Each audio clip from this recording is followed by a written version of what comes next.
All right.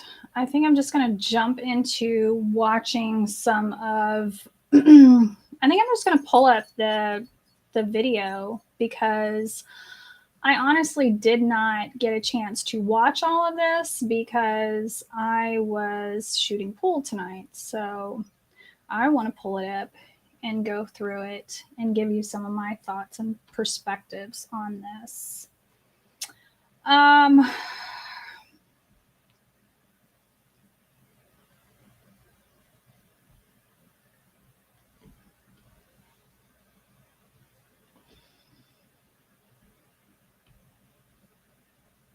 Let's see if I can share my screen here.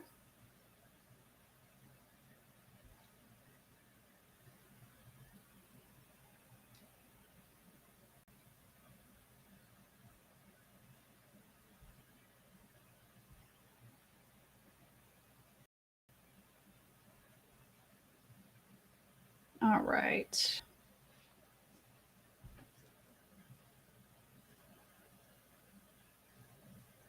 Hey, hey, hey. I see some of you guys popping in.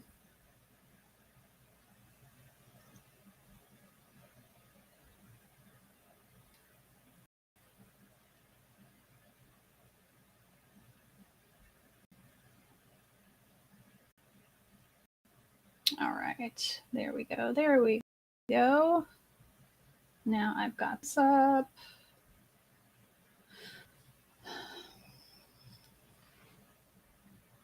Sorry, there is a little bit of a delay on my end. Can you guys hear me fine?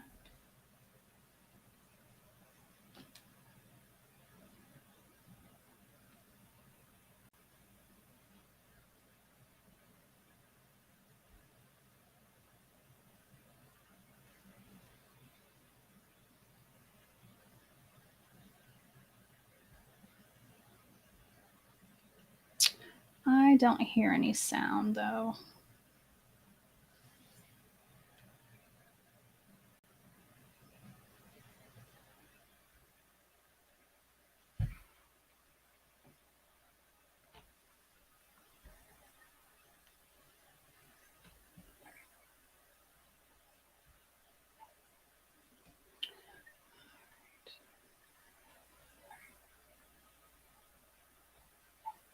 Okay, I think there's some audio slowly coming in. As for some days past, it seems exceedingly probable that this administration will not be reelected. Then it will be my duty to so cooperate with the president-elect. It will be my duty. Lincoln sealed that memo and asked his cabinet secretaries to sign it sight unseen. He asked them to make the same commitment he did, to accept defeat, if indeed defeat was the will of the people, to uphold the rule of law, to do what every president who came before him did, and what every president who followed him would do, until Donald Trump. Donald Trump lost the presidential election in 2020. The American people voted him out of office. It was not because of a rigged system. It was not because of voter. Don't me? Hear what his former Attorney General had to say about it. I warn those who watching that this contains strong language. No, just what I've been through. I had 3 discussions with the president that I can recall. One was on November 23rd, one was on December 1st, and one was on December 14th. And I've been through sort of the give and take of those discussions. And in that context, I made it clear I did not agree with the idea of saying the election was stolen and putting out this stuff, which I told the president was bullshit.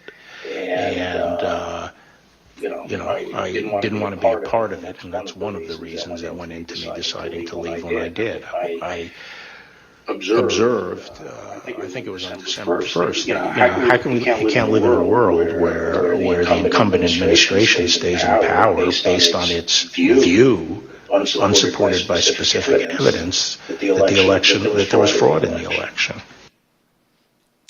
Bill Barr, on Election Day 2020, he was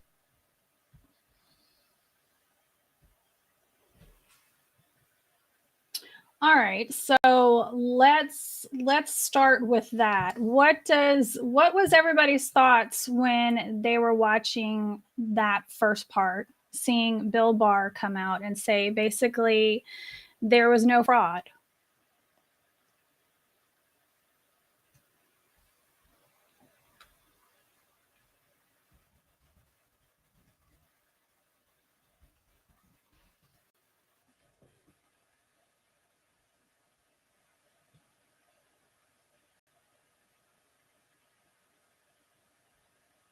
He did not agree with his thoughts that the election was stolen.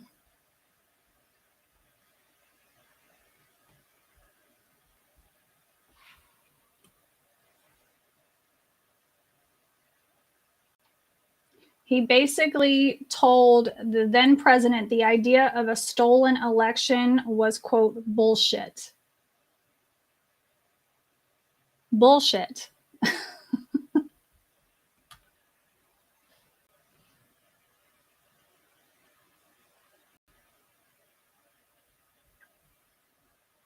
I mean, and then you had later on, I know Ivanka got up there and she basically said she agreed with them. But yet we still have Donald Trump insisting that the election was stolen. So why did they continue down the road? It doesn't make any sense. Doesn't make any sense.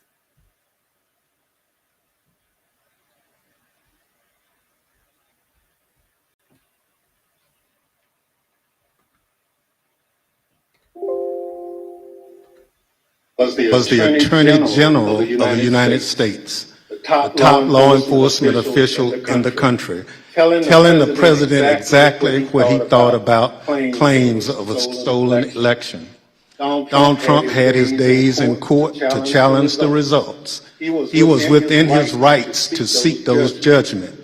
In the United States, law-abiding citizens have those tools for pursuing justice. He lost in the courts, just as he did at the ballot box. And in this country, that's the end of the line.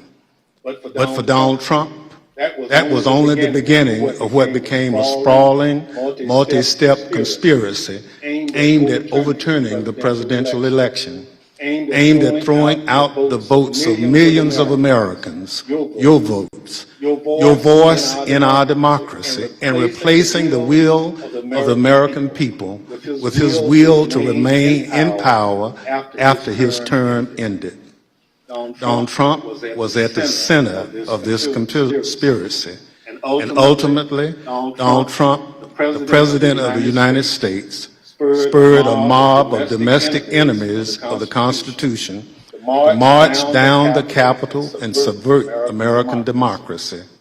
Any legal jargon you hear about seditious conspiracy, obstruction of an official proceeding, conspiracy to defraud the United States boils down to this. January 6th was the culmination of an attempted coup, a brazen attempt, as one writer put it shortly after January 6th, to overthrow the government. Violence was no accident. It represents Senator Trump's last stand, most desperate chance to halt the transfer of power. Now, you may hear those words and think, this is just another political attack on Donald Trump by people who don't like him. That's not the case. My colleagues and I all wanted an outside independent commission to investigate January 6th, similar to what we had after 9/11. But after first agreeing to the idea, Donald Trump's allies in Congress put a stop to it. Apparently, they don't January 6th investigated at all. And in the last 17 months, many of those same people have tried to whitewash what happened on January 6th, to rewrite history, call it a tourist visit, label it legitimate political discourse. Donald Trump and his followers have adopted the words of the songwriter, "Do you believe me or your lying eyes?" We can't sweep what happened under the rug. The American people deserve answers. So I come before you this evening, not as a Democrat, but as an American who swore an oath to defend the Constitution.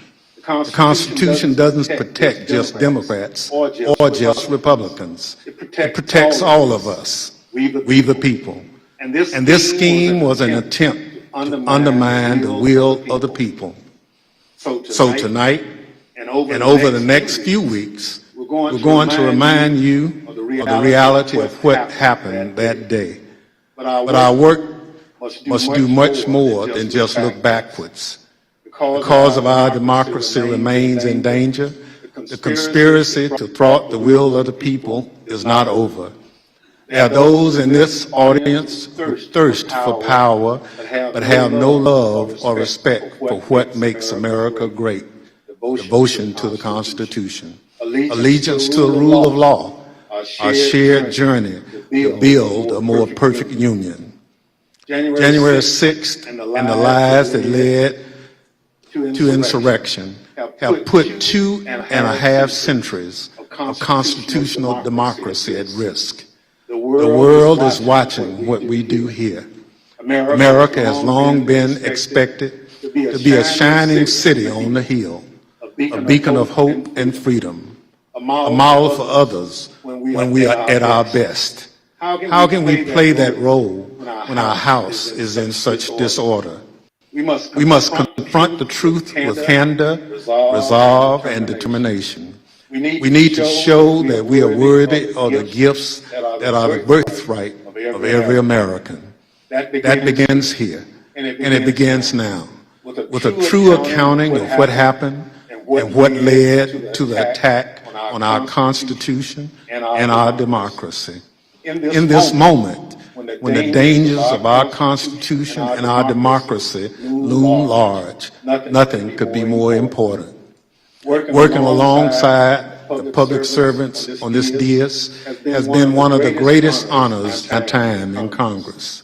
It's been a particular privilege to count as a partner in this effort and to count as a friend the gentlewoman from Wyoming, Ms. Cheney.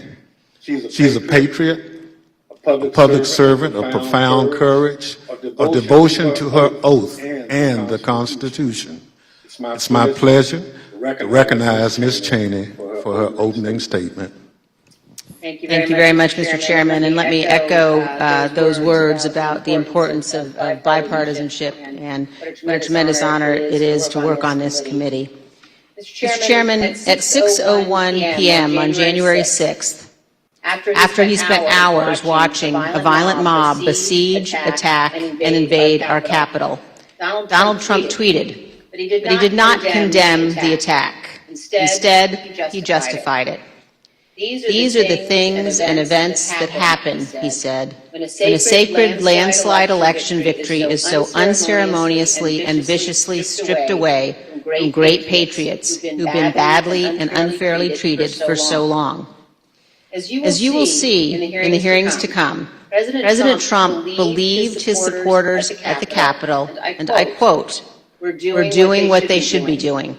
This is what he told his staff as they pleaded with him to call off the mob, to instruct his supporters to leave. Over a series of hearings in the coming weeks, you will hear testimony, live and on video, from more than half a dozen former White House staff in the Trump administration, all of whom were in the West Wing of the White House on January 6th.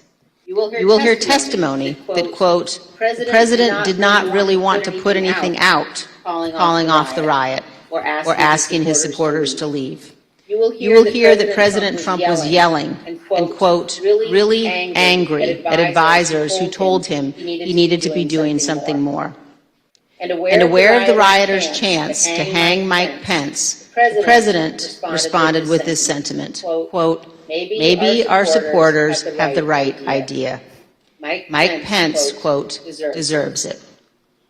You will hear evidence that President Trump refused for hours to do what his staff, his family, and many of his other advisors begged him to do. Immediately instruct his supporters to stand down and evacuate the Capitol. Tonight, you will see never-before-seen footage of the brutal attack on our Capitol. An attack that unfolded while a few blocks away, President Trump sat watching television in the dining room next to the Oval Office. You will hear audio from the brave police officers battling for their lives and ours, fighting to defend our democracy against a violent mob Donald Trump refused to call off. Tonight and in the weeks to come, you will see evidence of what motivated this violence, including directly from those who participated in this attack. You will see video of them explaining what caused them to do it. You will see their posts on social media. We will show you what they have said in federal court. On this point, there is no room for debate. Those who invaded our Capitol and battled law enforcement for hours were motivated by what President Trump had told them, that the election was stolen and that he was the rightful president. President Trump summoned the mob, assembled the mob, and lit the flame of this attack. You will also hear about plots to commit seditious conspiracy on January 6th, a crime defined in our laws as conspiring to overthrow, put down, or destroy by force the government of the United States, or to oppose by force the authority thereof. Multiple members of two groups, the Oath Keepers and the Proud Boys, have been charged with this crime, their involvement in the events leading up to and on January 6th. Some have pled guilty. The attack on our Capitol was not a spontaneous riot. Intelligence available before January 6th identified plans to, quote, invade the Capitol, occupy the Capitol, and take other steps to halt Congress's count of electoral votes that day. In our hearings to come, we will identify elements of those plans, and we will show specifically how a group of Proud Boys led a mob into the Capitol building on January 6th. Tonight, I'm going to describe for you some of what our committee has learned and highlight initial findings you will see this month in our hearings. As you hear this, all Americans should keep in mind this fact. On the morning of January 6th, President Donald Trump's intention was to remain President of the United States, despite the lawful outcome of the 2020 election and in violation of his constitutional obligation to relinquish power. Over multiple months, Donald Trump oversaw and coordinated a sophisticated 7-part plan to overturn the presidential election and prevent the transfer of presidential power. In our hearings, you will see evidence of each element of this plan. In our second hearing, you will see that Donald Trump and his advisors knew that he had in fact lost the election. But despite this, President Trump engaged in a massive effort to spread false and fraudulent information to convince huge portions of the U.S. population that fraud had stolen the election from him. This was not true. Jason Miller was a senior Trump campaign spokesman.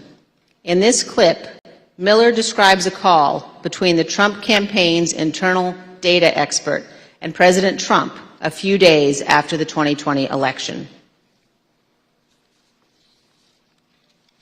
I was in the Oval Office, and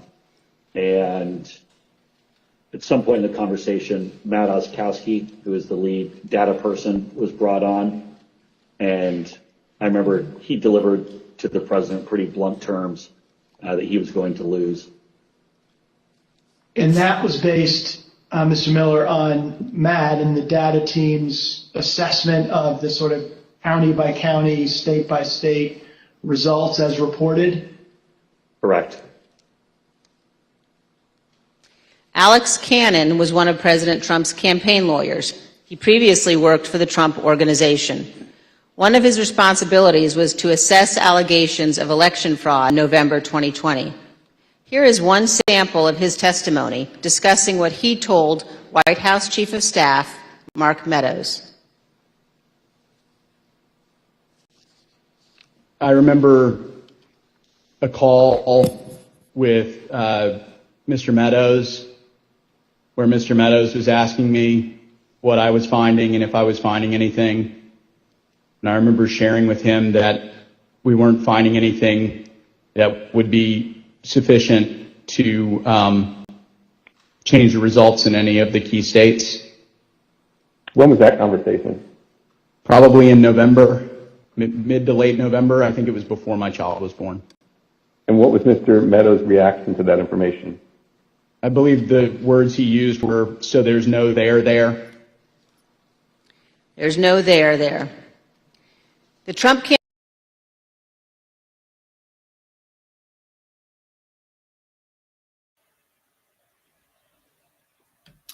So he had Barr tell him that he wasn't going to win.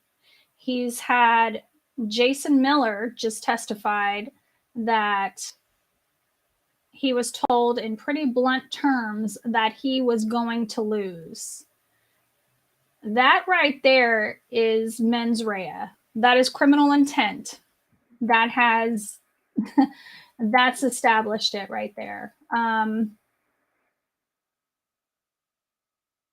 yet he still is going on and on and on over and over again with the big lie.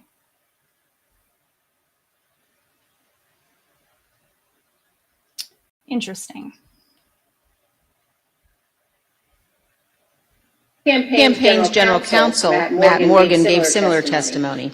He explained that all of the fraud allegations and the campaign's other election arguments taken together and viewed in the best possible light for President Trump could still not change the outcome of the election.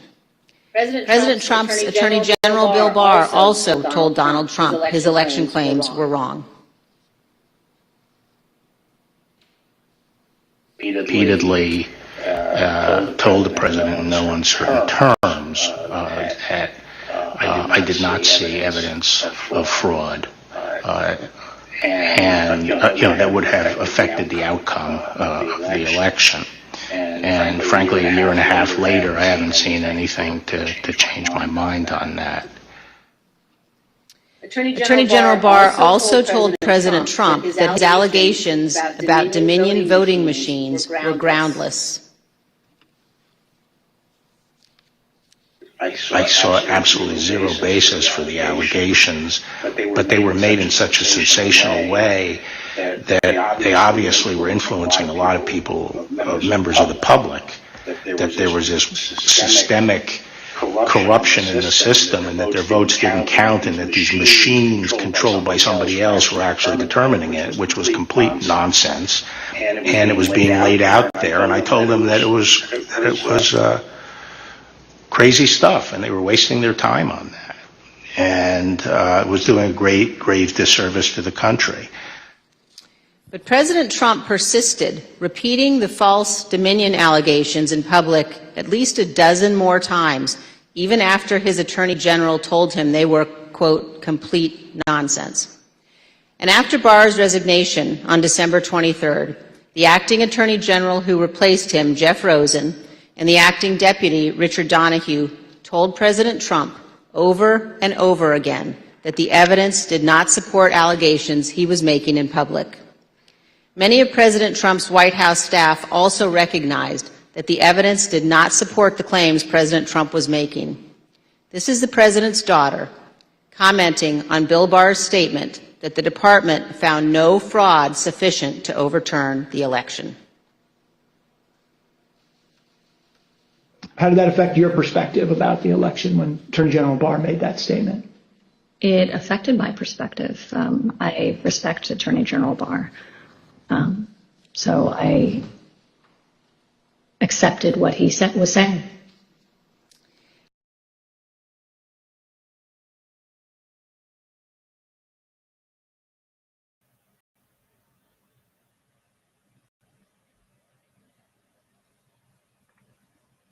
So you have Barr, you have Miller, and at least a couple more of their advisors, of his advisors. And now you even have Ivanka Trump, your own daughter, who is agreeing with your own people who are telling you that there's absolutely no way that you're going to win this election. And we also know from the 60 some odd cases that they filed in court claiming fraud, right? That they never even mentioned in the court documents that there was fraud. They kept saying over and over again that there was no actual evidence of any fraud. But they're coming out to the public telling everybody that there's fraud. There's voter fraud. There's election fraud. Everything, the election was stolen. But who is telling him the election's stolen? Because I have not seen anybody so far, anybody in his personal circle, tell him that the election was stolen, the election is fraudulent, and that you actually won the election.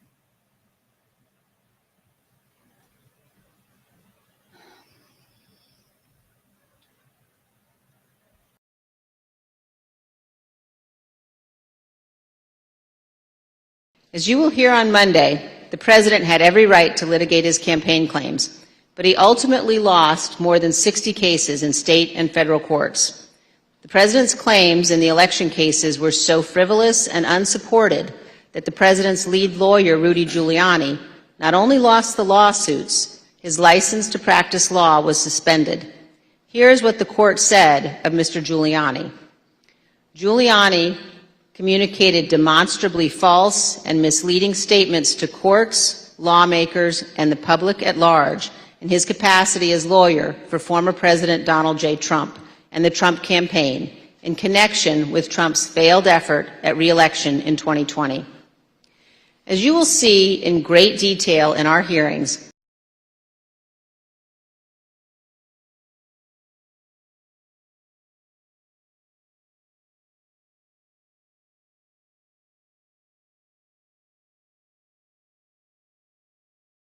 that's pretty intense.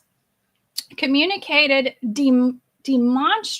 demonstrably false and misleading statements to the court. That is a pretty, I mean, that's an egregious term to put on there. That tells me that the courts were so done with what Giuliani was doing. Lawmakers and the public at large, in his capacity as lawyer for former President Donald J. Trump and the Trump campaign in connection with Trump's failed effort at re-election in 2020. I mean, this man didn't even care if he lost his license to practice law. I just don't even know what the hell everybody in the damn Trump administration was drinking. I mean, Rudy Giuliani, before he became Trump's attorney, had a pretty good, as far as I knew, he had a pretty decent, reputation. And he threw all of that out the window. All of it. He's a joke now.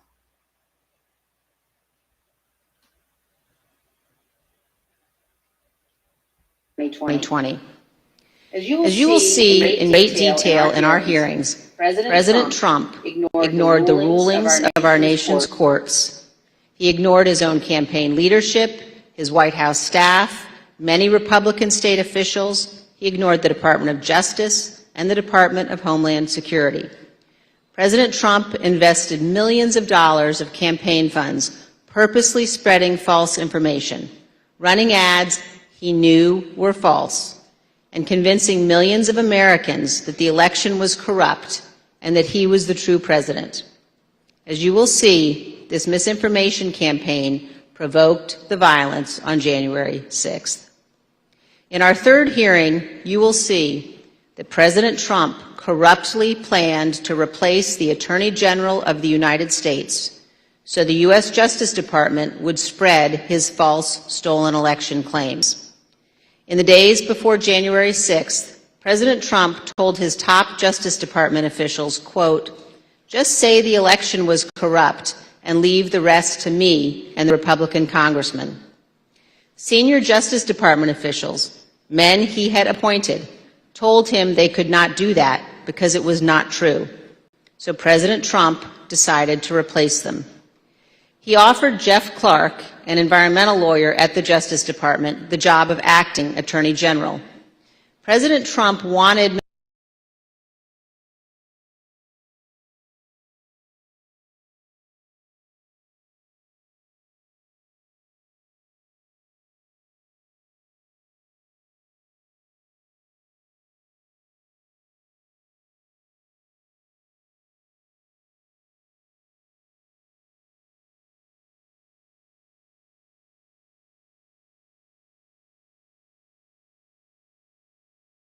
Mr. Clark to take a number of steps, including sending this letter to Georgia and 5 other states, saying the U.S. Department of Justice had, quote, identified significant concerns that may have impacted the outcome of the election. This letter is a lie. The Department of Justice had, in fact, repeatedly told President Trump exactly the opposite, that they had investigated his stolen election allegations and found no credible fraud that could impact the outcome of the election. This letter and others like it would have urged multiple states to withdraw their official and lawful electoral votes for Biden. Acting Deputy Attorney General Richard Donoghue described Jeff Clark's letter this way, quote, "This would be a grave step for the department to take and could have tremendous constitutional, political, and social ramifications for this country." The committee agrees with Mr. Donoghue's assessment. Had Clark assumed the role of Attorney General in the days before January 6th and issued these letters, the ramifications could indeed have been grave. Mr. Donoghue also said this about Clark's plan. And I recall toward the end saying, what you're proposing is nothing less than the United States Justice Department meddling in the outcome of a presidential election. In our hearings, you will hear firsthand how the senior leadership of the Department of Justice threatened to resign, how the White House counsel threatened to resign, and how they confronted Donald Trump and Jeff Clark in the Oval Office. The men involved, including Acting Attorney General Jeff Rosen and Acting Deputy Attorney General Richard Donoghue, were appointed by President Trump. These men honored their oaths of office, they did their duty, and you will hear from them in our hearings. By contrast, Jeff Clark invoked his Fifth Amendment privilege against self-incrimination and refused to testify. Representative Scott Perry, who was also involved in trying to get Clark appointed as Attorney General, has refused. As you will see, Representative Perry White House in the weeks after January 6th to seek a presidential pardon. Multiple other Republican congressmen also sought presidential pardons for their roles in attempting to overturn the 2020 election. In our 4th hearing, we will focus on President Trump's efforts to pressure Vice President Mike Pence to refuse to count electoral votes on January 6th. Vice President Pence has spoken publicly about this. President Trump is wrong. I had no right to overturn the election. The presidency belongs to the American people and the American people alone. And frankly, there is no idea more un-American than the notion that any one person could choose the American president. What President Trump demanded that Mike Pence do wasn't just wrong, it was illegal and it was unconstitutional. You will hear this.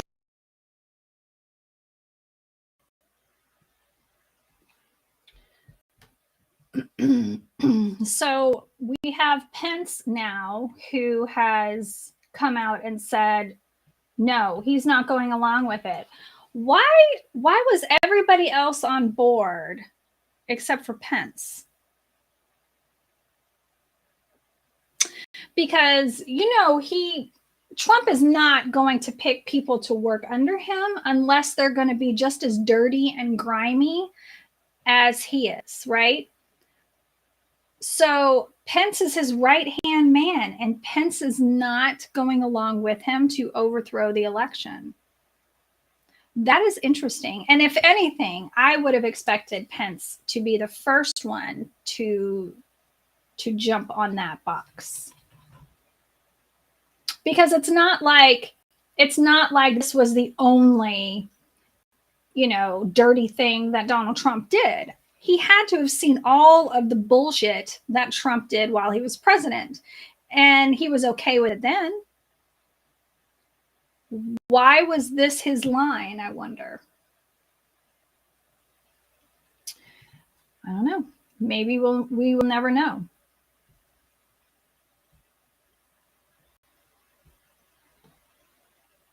This in great detail from the Vice President's former General Counsel.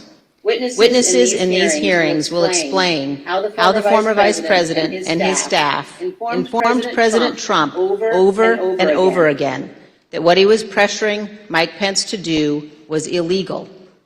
As you will hear, President Trump engaged in a relentless effort to pressure Pence, both in private and in public. You will see the evidence of that pressure from multiple witnesses, live and on video. Vice President Pence demonstrated his loyalty to Donald Trump consistently over 4 years, but he knew that he had a higher duty to the United States Constitution. This is testimony from the Vice President's Chief of Staff.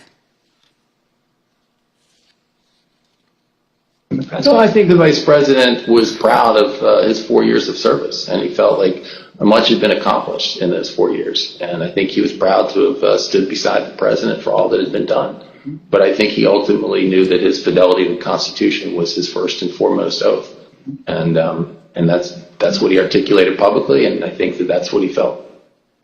His fidelity to the Constitution was more important than his fidelity to President Trump and his desire. The oath he took. Yep. Yes. You'll also hear about a lawyer named John Eastman. Mr. Eastman was deeply involved in President Trump's plans. You'll hear from former Fourth Circuit federal judge Michael Luttig, a highly respected leading conservative judge. John Eastman clerked for Judge Luttig. Judge Luttig provided counsel to the Vice President's team in the days before January 6th. The judge will explain how Eastman, quote, was wrong at every turn. And you will see the email exchanges between Eastman and the Vice President's counsel as the violent attack on Congress was underway. Mr. Jacob said this to Mr. Eastman: "Thanks to your bullshit, we are under siege." You will also see evidence that John Eastman did not actually believe the legal position he was taking.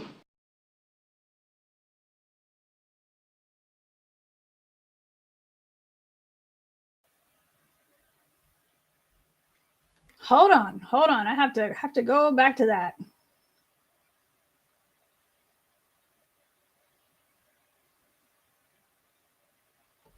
Thanks to your bullshit, we are now under siege.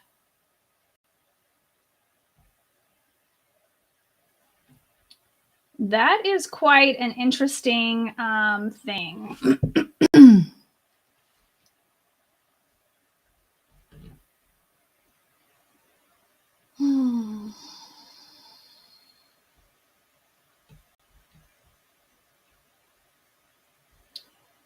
I think he was looking at the long-term outcome, maybe hoping that the Republicans would look at this as the straw for most Republicans. He was wrong. I don't know. But I mean, holy shit on this. Thanks to your bullshit, we are now under siege. I want to see that whole email, because that is quite, that is saying something, right? Did not actually believe the legal position he was taking. In fact, a month before the 2020 election, Eastman took exactly the opposite view on the same legal issues. In the course of the Select Committee's work to obtain information from Mr. Eastman, we have had occasion to present evidence to a federal judge. The judge evaluated the facts, and he reached the conclusion that President Trump's efforts to pressure Vice President Pence to act illegally by refusing to count electoral votes likely violated 2 federal criminal statutes. And the judge also said this. If Dr. Eastman and President Trump's plan had worked, it would have permanently ended the peaceful transition of power, undermining American democracy and the Constitution. If the country does not commit to investigating and pursuing accountability for those responsible, the court fears January 6th will repeat itself. And that is probably the understatement of the year. If there is no accountability for what happened on January 6, 2021, it will repeat itself. And from what I can tell, honestly, I do feel like there is some chatter that either something is going to happen. I heard some people making comments about the 4th of July. That could just be bullshit, but it wouldn't surprise me.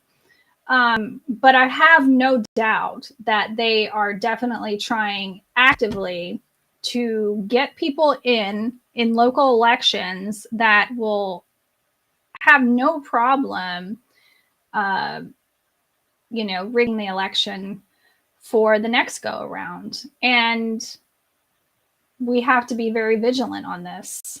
We cannot allow this to happen, because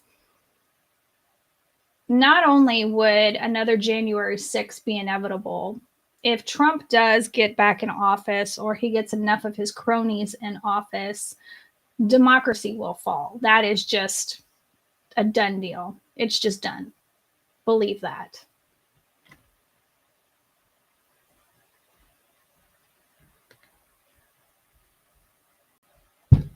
Every American should read what this federal judge has written.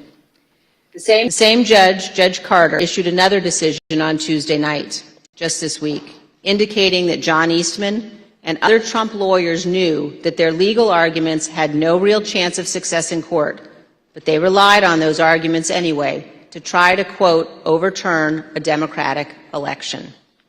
And you will hear that while Congress was under attack on January 6th and the hours following the violence, the Trump legal team in the Willard Hotel War Room continued to work to halt the count of electoral votes. In our 5th hearing, you will see evidence that President Trump corruptly pressured state legislators and election officials to change election results.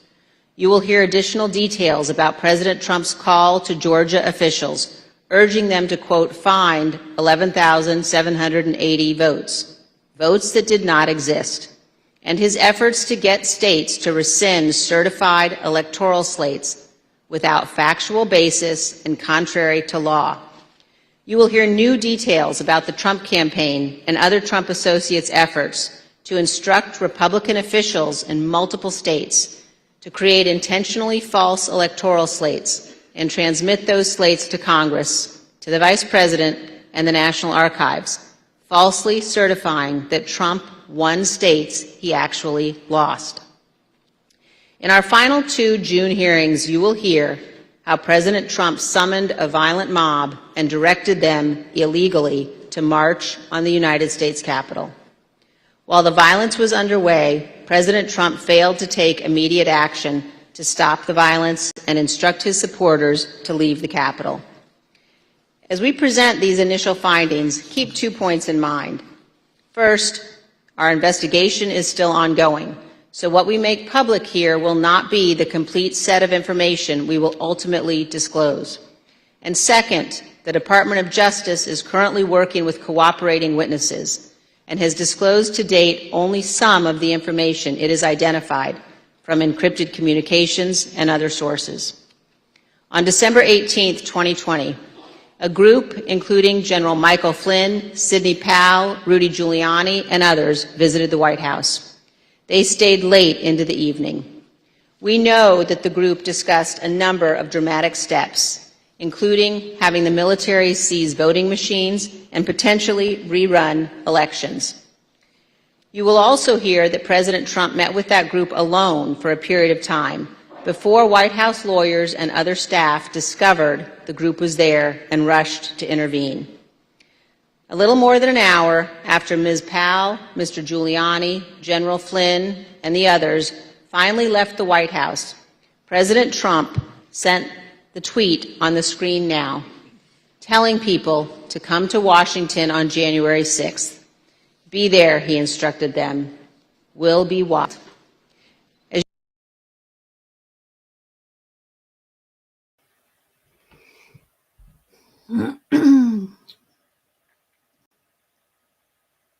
That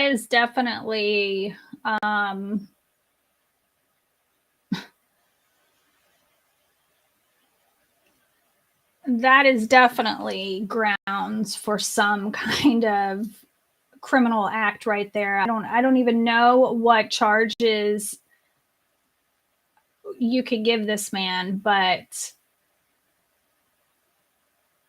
more than sufficient to swing victory to Trump. A great report by Peter. Statistically impossible to have lost the 2020 election. Big protest in DC. Be there, will be wild. And I had, some friends on Facebook who are extreme Trump supporters, and they were not tweeting on Facebook. They were mentioning some really crazy shit. Telling people, make sure you guys stock up on food and gas, and everything's going to go down. I mean, there was so much wild conversation that was happening with these people that wherever they were having these conversations, whether it was on Rumble or 4chan, I don't know where they were all getting together, there was definitely a lot of talk going on, more than just a peaceful protest. There was definitely talk of some kind of extreme violence that was going to happen.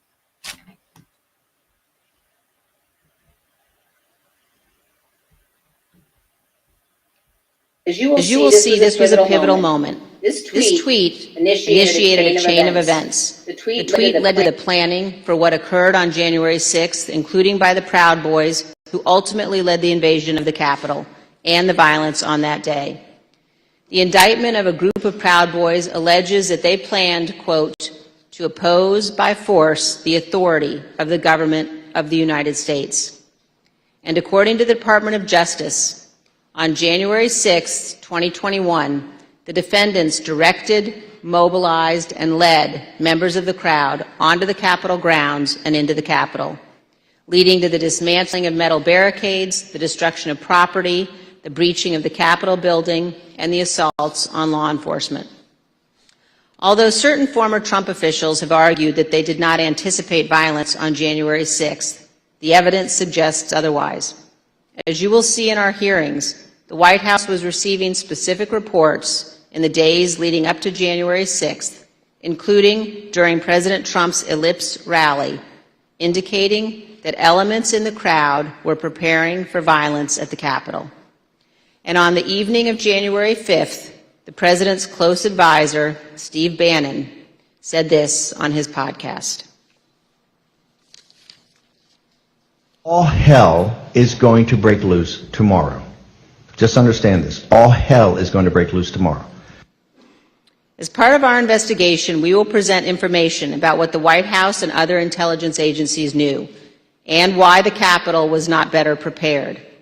But we will not lose sight of the fact that the Capitol Police did not cause the crowd to attack.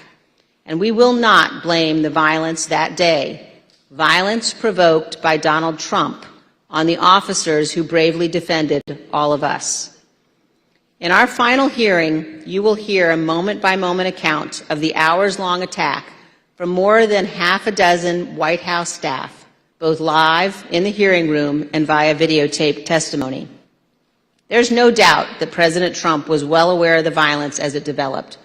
White House staff urged President Trump to intervene and call off the mob. Here is a document written while the attack was underway by a member of the White House staff, advising what the president needed to say. quote, anyone who entered the Capitol without proper authority should leave immediately. This is exactly what his supporters on Capitol Hill and nationwide were urging the president to do. He would not. You will hear that leaders on Capitol Hill begged the president for help, including Republican leader McCarthy, who was, quote, scared, and called multiple members of President Trump's family after he could not persuade the president himself. Not only did President Trump refuse to tell the mob to leave the Capitol, he placed no call to any element of the United States government to instruct that the Capitol be defended. He did not call his Secretary of Defense on January 6th. He did not talk to his Attorney General. He did not talk to the Department of Homeland Security.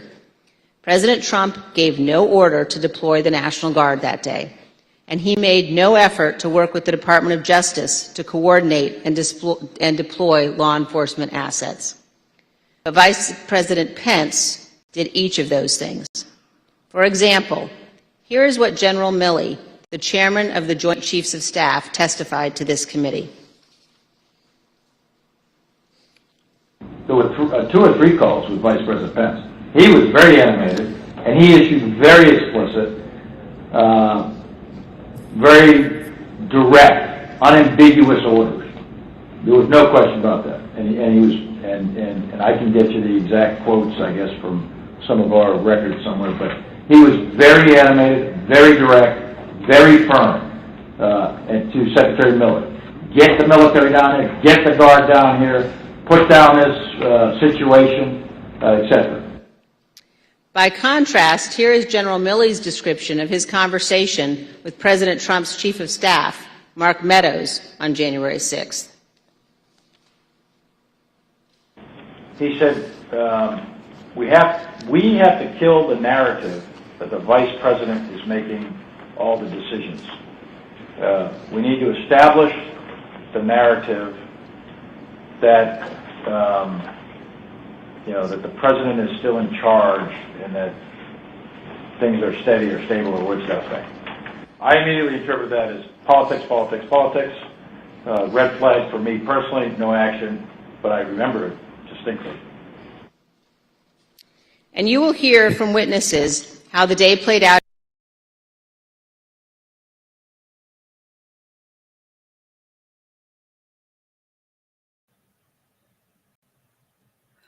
I didn't take that as just politics, politics, politics. I took that as you're lying and you're stealing the election. But I find it so interesting that Kevin McCarthy is just swinging from one side to the other, because I had to look over his testimony again today when he made statements right after the January 6th incident happened. He was, denouncing the violence. He was saying, it was Trump's actions that caused some of this. He was responsible for it, and we need to get a committee together to investigate it. Then he comes out this morning and says something completely different, and basically blaming January 6th on Nancy Pelosi, saying that, she didn't call the National Guard, and so it was her fault. Well, she doesn't have the authority to call the National Guard. That would have been Trump, even though you hear people were begging him over and over again to do something, to call somebody, and he refused to do anything. Okay. And Kevin McCarthy this morning was just saying this is all Pelosi's fault, and also because they have a producer doing the January 6th hearing, that it's all staged, which they have a producer because this is clearly a huge primetime airing event. They want to make sure that it is done smoothly, but they have nothing. They are grasping at straws right now. That is just the dumbest thing. But I'm wondering why. Kevin McCarthy changed his tune. What I believe what I believe happened is after January 6th, and it was such a miserable joke of a failure, that the people who were involved were trying to cover their ass now, because I think they assumed that probably Trump was going to get arrested right away.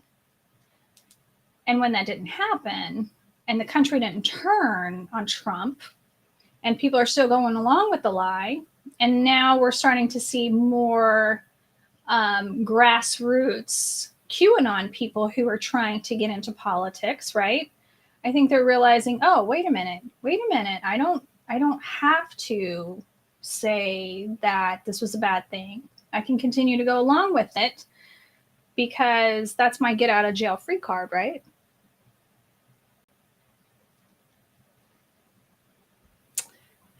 What is the hold that he has over these people? I believe that Donald Trump is somebody who always has an oh shit file on somebody. Because money and power get you so far, but if you can come up with, an oh shit file on people, that's priceless. I mean, he has something on these people that they don't want to turn on him, except for Pence. It seems like Pence was the only one that he just could not corrupt at the end, or something happened that day where he was just like, I'm done with this motherfucker. Like, I don't know what it was that finally got Pence to say fuck you to Donald Trump, but he did. And I knew something was bad when the day that Biden got sworn in and Pence did not attend Donald Trump's, going away, whatever the fuck it was. And instead he went to Biden's inauguration. And I think that Pence was the only one out of Trump's cabinet that did that. I knew that was a huge middle finger to Trump. And I know that had to piss him off. I know that had to burn him the fuck up. But I don't know. I want to read that book one day when Pence decides to write that book. I want the tea on that. I want the tea. Inside the White House. Multiple White House staff resigned in disgust, and how President Trump would not ask his supporters to leave the Capitol. It was only after multiple hours of violence that President Trump finally released a video instructing the riotous mob to leave. And as he did so, he said to them, quote, "We love you, and you're very special." You will also hear that in the immediate aftermath of January 6th, members of the president's family, White House staff, and others tried to step in to stabilize the situation, quote, to land the plane before the presidential transition on January 20th. You will hear about members of the Trump cabinet discussing the possibility of invoking the 25th Amendment and replacing the President of the United States. Multiple members of President Trump's own cabinet resigned immediately after January 6th. One member of the cabinet suggested that the remaining cabinet officers needed to take a more active role in running the White House and the administration. But most emblematic of those days is this exchange of texts between Sean Hannity and former President Trump's press secretary, Kayleigh McEnany. Sean Hannity wrote, in part, "Key now, no more crazy people, no more stolen election talk. Yes, impeachment and 25th Amendment are real. Many people will quit." Ms. McEnany responded in part, "Love that. That's the playbook." The White House staff knew that President Trump was willing to entertain and use conspiracy theories to achieve his ends.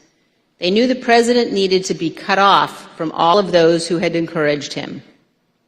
They knew that President Donald Trump was too dangerous to be left alone, at least until he left office on January 20th. These are important facts for Congress and the American people to understand fully. When a president fails to take the steps necessary to preserve our union, or worse, causes a constitutional crisis, we're at a moment of maximum danger for our republic. Some in the White House took responsible steps to try to prevent January 6th. Others egged the president on. Others, who could have acted, refused to do so. In this case, the White House counsel was so concerned about potentially lawless activity that he threatened to resign multiple times. That is exceedingly rare and exceedingly serious. It requires immediate attention, especially when the entire team threatens to resign. However, in the Trump White House, it was not exceedingly rare, and it was not treated seriously. This is a clip of Jared Kushner addressing multiple threats by White House counsel Pat Cipollone and his team of lawyers to resign in the weeks before January 6th. Jared, are you aware of instances where Pat Cipollone threatened to resign? I kind of, like I said, my interest at that time was on trying to get as many pardons done. And I know that, he was always, him and the team were always saying, oh, we're going to resign, we're not going to be here if this happens, if that happens. So I kind of took it up to just be whining, to be honest with you. Whining. There's a reason why people serving in our government take an oath to the Constitution. As our founding fathers recognized, democracy is fragile. People in positions of public trust are duty-bound to defend it, to step forward when action is required. In our country, we don't swear an oath to an individual or a political party. We take our oath to defend the United States Constitution. And that oath must mean something. Tonight, I say this to my Republican colleagues who are defending the indefensible. There will come a day when Donald Trump is gone, but your dishonor will remain. Finally, I ask all of our fellow Americans, as you watch our hearings over the coming weeks, please remember what's at stake. Remember the men and women who have fought and died so that we can live under the rule of law, not the rule of men. I ask you to think of the scene in our Capitol Rotunda on the night of January 6th. There, in a sacred space in our constitutional republic, the place where our presidents lie in state, watched over by statues of Washington and Jefferson, Lincoln and Grant, Eisenhower, Ford, and Reagan. Against every wall that night encircling the room, there were SWAT teams, men and women in tactical gear with long guns, deployed inside our Capitol building. There in the rotunda, these brave men and women rested beneath paintings depicting the earliest scenes of our republic, including one painted in 1824 depicting George Washington resigning his kingdom, voluntarily relinquishing power, handing control of the Continental Army back to Congress. With this noble act, Washington set the indispensable example of the peaceful transfer of power, what President Reagan called nothing less than a miracle. The sacred obligation to defend this peaceful transfer of power has been honored by every American president, except one. As Americans, we all have a duty to ensure that what happened on January 6th never happens again, to set aside partisan battles, to stand together to perpetuate and preserve our great republic. Thank you, Mr. Chairman. As we provide answers to American people about January 6th, it's important that we remember exactly what took place. That this was no tourist visit to the Capitol. Most of the footage we are about to play has never been seen. The Select Committee obtained it as a part of our investigation. This isn't easy to watch. I want to warn everyone that this video includes violence and strong language. Without objection, I include in the record a video presentation of the violence of January 6th. Proud of your boy! Proud of your boy! Proud of your boy! Yeah, just for awareness, be advised, there's probably about 300 Proud Boys. They're marching eastbound in this 400 block of kind of Independence, actually on the mall towards the United States Capitol. I am I'm not allowed to say what's going to happen today because everyone's just going to have to watch for themselves. But it's going to happen. Something's going to happen. Who's free? Our streets! Who's free? Our streets! Who's free? Our streets!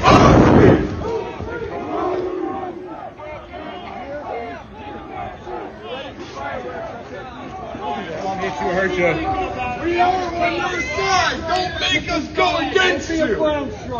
Understand the side. Pick a side. These are our streets. $20 a picture. I hope Mike is going to do the right thing. I hope so. I hope so. Because if Mike Pence does the right thing, we win the election. All Vice President Pence has to do is send it back to the states to recertify. And we become president, and you are the happiest. Mike Pence is going to have to come through for us. And if he doesn't, that will be a sad day for our country. Because you'll never take back our country with weakness. You have to show strength, and you have to be strong.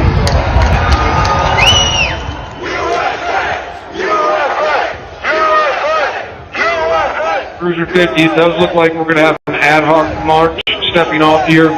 There's a crowd surge heading east. We love Trump!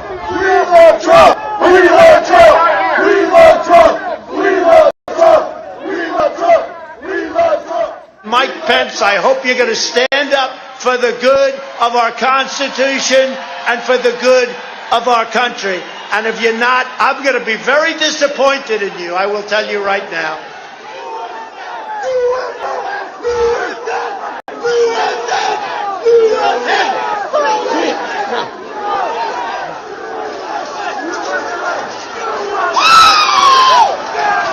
Get back, ladies! Get back, ladies!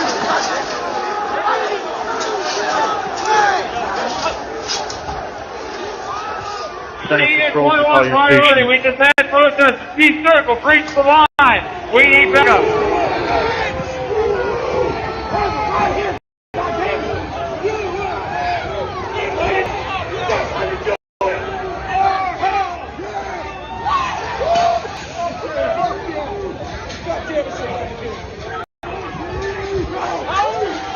Madam Speaker, the Vice President and the United States Senate.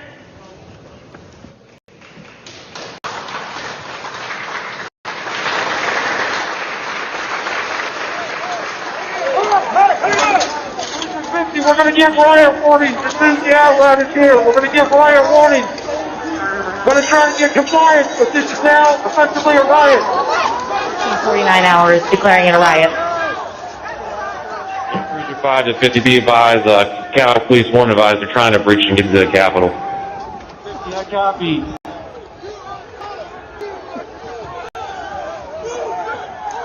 Hold the line! Hold the line! Hold the line! Hold the line! Take the line! 42, we're about 5 miles out. We're trying to make our way through all this.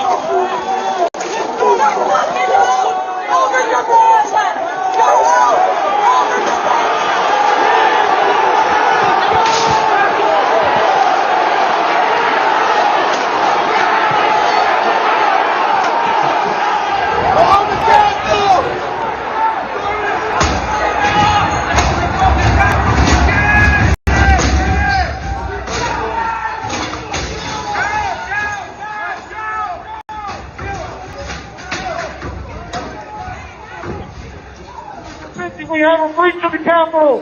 Breach of the Capitol to the upper level! Be advised they're requesting additional resources on the east side as they've broken into that window and they're trying to kick it in.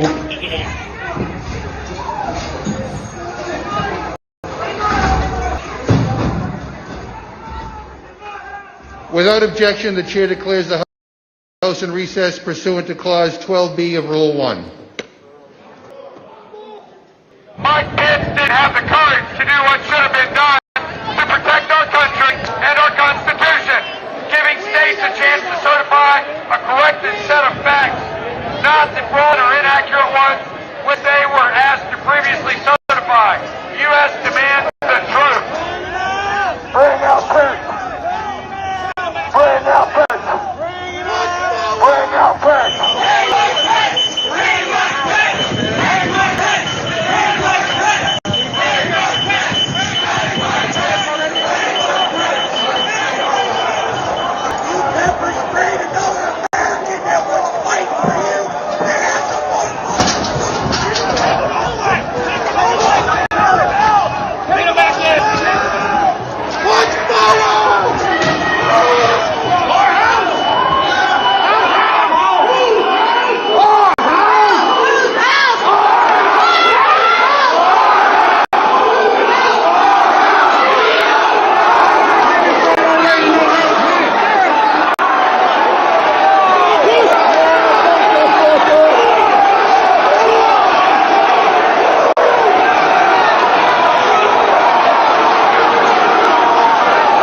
get too many fucking people. Look at this fucking vantage point, man. We're fucked.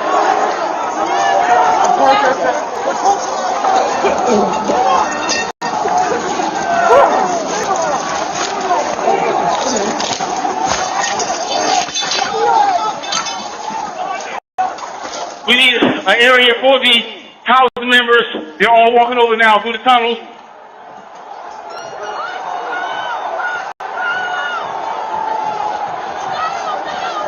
We're trying to hold the upper deck.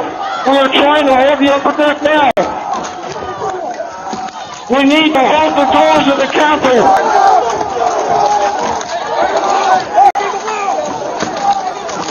I need court support.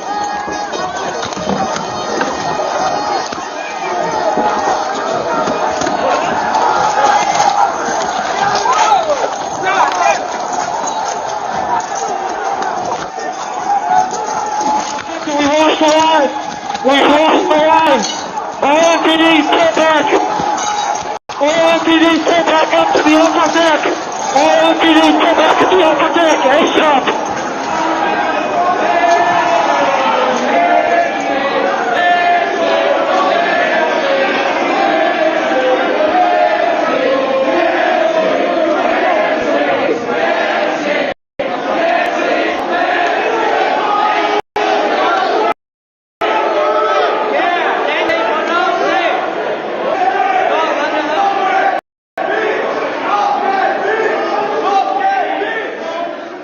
Cruiser 50 advised that Capitol Police is going to start moving their resources inside. They're going to start the M4 officers first.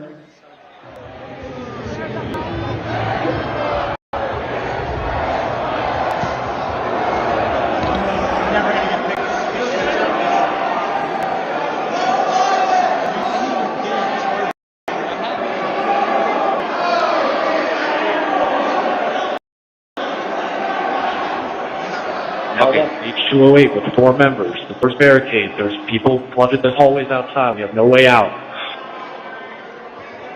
In fact, officers still remaining on the House floor, on the third floor, to use the subways themselves. It's time to evacuate so we can secure the members on the other side. Copy. It's up to us people now, the American people. What are you ready to do? One more time. We're ready to do. And whatever it takes, I'll lay my life down if it takes. Absolutely. We showed up today. Bring her out! Bring her out here! Hey! We're coming in if you don't bring her out! Fuck you! Fuck you! You back up! I have myself on back.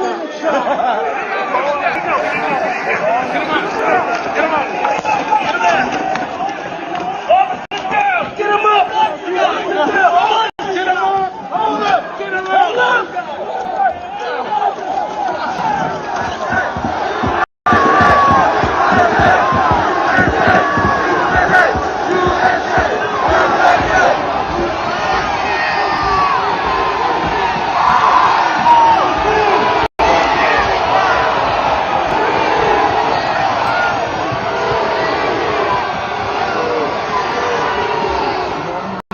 Crazy to come to that West Carroll Club for backup.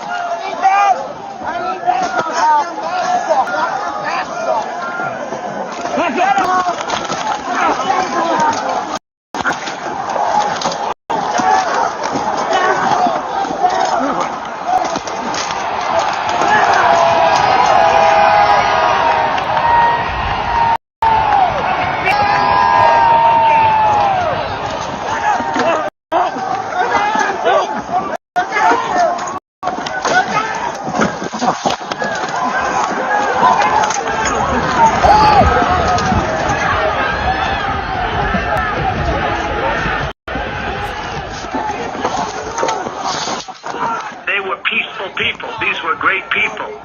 The crowd was unbelievable, and I mentioned the word love. The love in the air. I've never seen anything like it.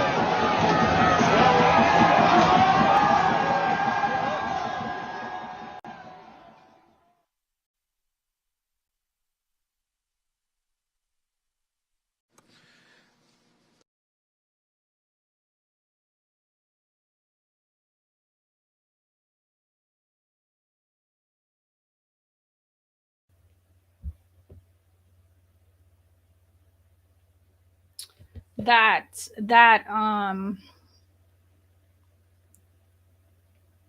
pretty fucking intense. I mean, I've seen probably all of those clips before separately, but never to see it all played out with the timeline like that. It's incredible. And the tweets from Trump, and he saw what was going on. He was, now we have the text messages from CNN. He was getting notifications of what was happening in real time. And people were saying, even the ones who were involved, they were telling him it's gone too far. Make him call it off. And just absolutely no regard for the Capitol Police officers who were just completely underwhelmed. I mean, anytime there was a Black Lives Matter protest that happened in DC, I mean, he didn't call the National Guard for that? But knowing they had plenty of advance notice from the Department of Homeland Security. I mean, for fuck's sake, any of us that were friends with somebody that was involved in QAnon, we knew something was going to happen because we were seeing our friends saying things online. So, the fucking government knew that they were getting warnings on shit also, even deeper, right? So fucking Trump knew that the violence was going to happen. He knew they had the plan to come there and do that. And he chose to underwhelm and underprotect our Capitol Police. But back the blue, right?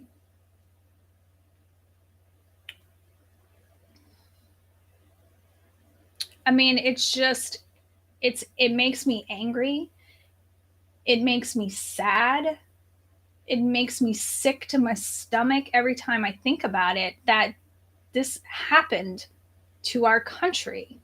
This happened. Our own government let this happen,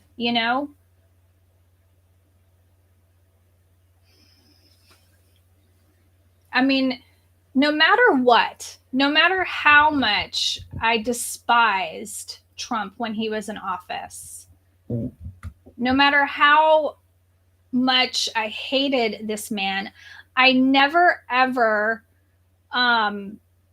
wanted him to die. I wouldn't want that for any president, because I think that would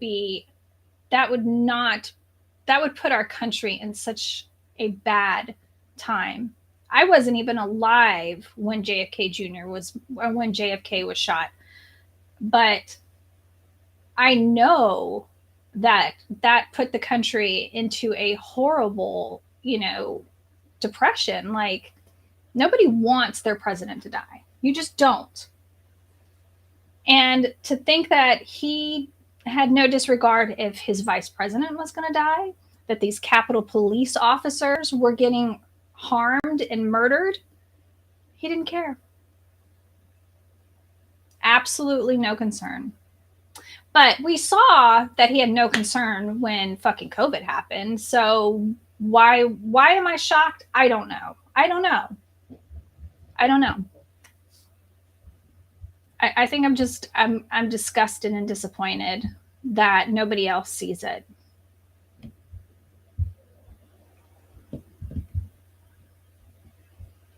He did call the National Guard for the Black Lives Matter protest. Absolutely. Absolutely. And absolutely nothing for this. I mean, he should have had something on standby just in case it fucking got out of control. But I mean, I think he wanted them to honestly go in there and actually start killing congressmen and congresswomen. I think he actually just didn't even care. It is very surreal. It does not seem real. I feel like I am constantly in an alternate reality. Like, I feel like I'm in a matrix, because like tonight, as this was going on, I had to go play pool because I'm on a pool league, and I did not want to go play pool. I just wanted to watch this. And I go in there and the place is packed and TVs are everywhere, but nobody is watching. It's not on any TV channel. Nobody acted like anything was happening. I mean, this is our fucking Watergate. Like, it's worse than Watergate. Like, I don't even know. And it's like half of the country has their head in the fucking sand. And I think that is what drives me more insane than anything. Whether you believe that this happened or not, you should be fucking watching. You should be fucking interested to know what the fuck is happening in our fucking government, and take notes and fucking do your own research, right? But watch, pay attention, look, listen. But it's like half of the country doesn't give a fuck.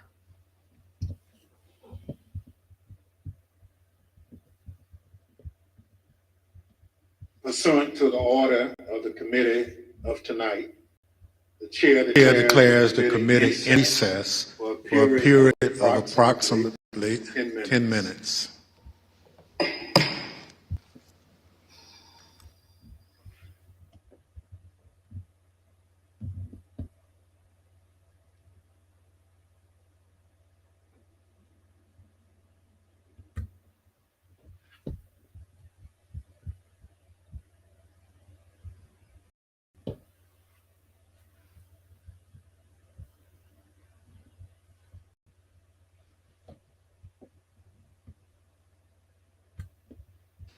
Thank you all for being here for us and the American people. Officer Carolyn Edwards has been with the United States Capitol Police since 2017. On January 6th, Officer Edwards was assigned to the First Responder Unit, which serves as the first line of defense at the Capitol complex. She also served as a member of the Civil Disturbance Unit, a special subset of the Uniform Division trained to respond to mass demonstration events. Officer Edwards is a graduate of the University of Georgia and currently is working on a master's degree in intelligence analysis from Johns Hopkins University. Nick Quizad is an acclaimed filmmaker. Credits include documenting stories from war zones in Afghanistan, Syria, and Iraq. On January 6th, Mr. Quickstead was working on a documentary about, quote, why Americans are so divided when Americans have so much in common, end quote. During that day, Mr. Quickstead interviewed and documented movements of the people around the Capitol, including the first moments of the violence against the Capitol Police and the chaos that ensued.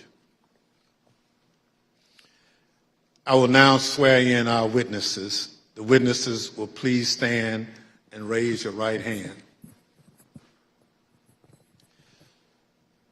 Do you swear and affirm under penalty of perjury that the testimony you're about to give is the truth, the whole truth, and nothing but the truth, so help you God?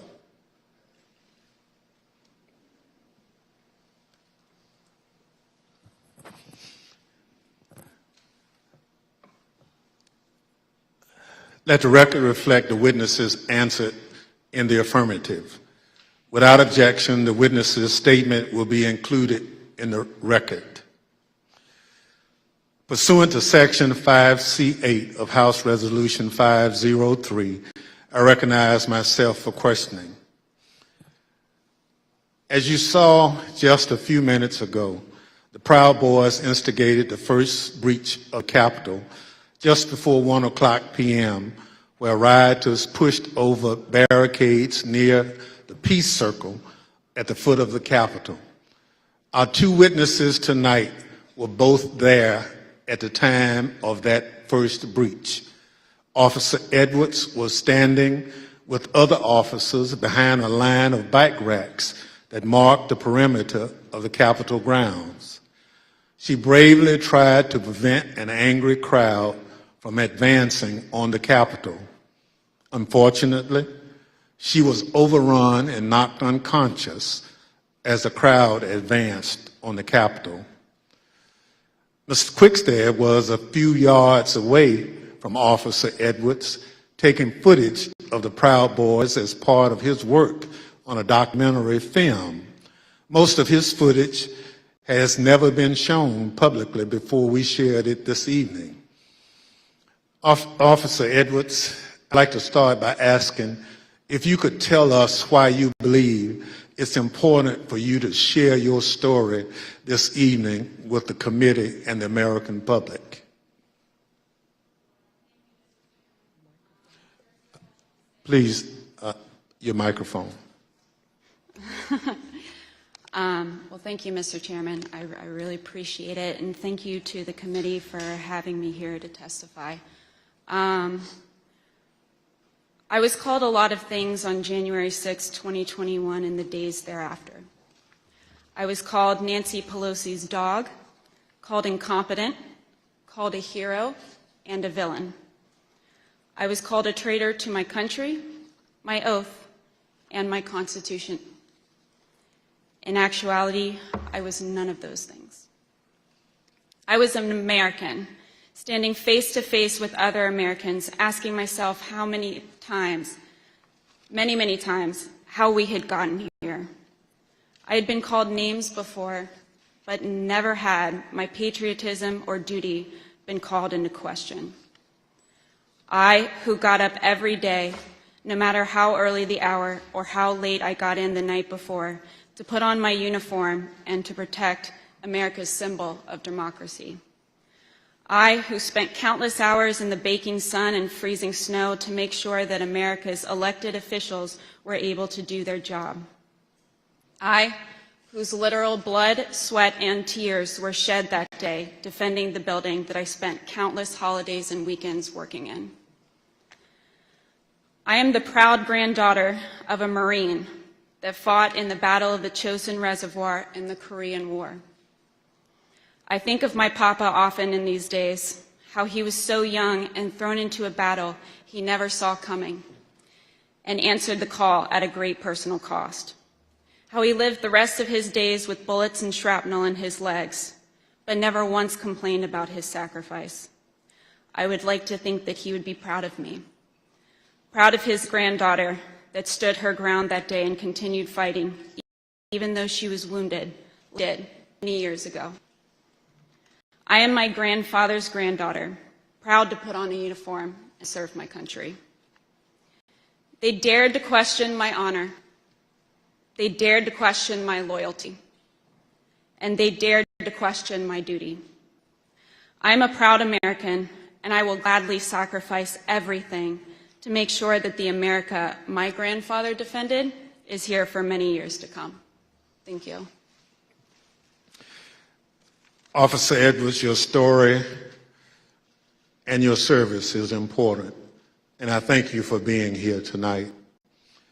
Ms. Quickstead, I'd also like to ask you to introduce yourself. Can you tell us how you found yourself in Washington, D.C. on January 6, 2021? Good evening, Chair and Madam Vice Chair.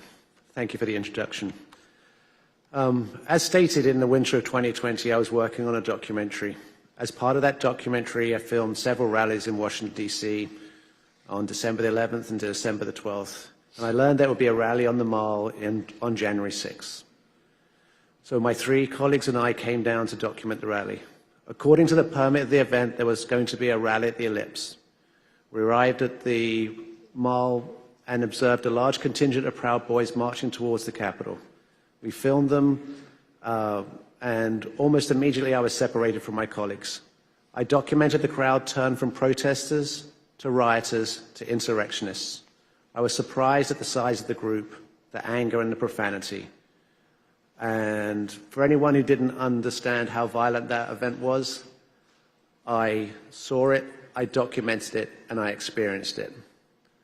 I heard incredibly aggressive chanting, and I subsequently shared that footage with the authorities. I'm here today pursuant to a House subpoena. Thank you so much. Thank you, Mr. Quickstead. The Select Committee has conducted extensive investigative work to understand what led the Proud Boys and other rioters to the Capitol on January 6th. We've obtained substantial evidence showing that the president's December 19th tweet calling his followers to Washington, D.C. on January 6th energized individuals from the Proud Boys and other extremist groups.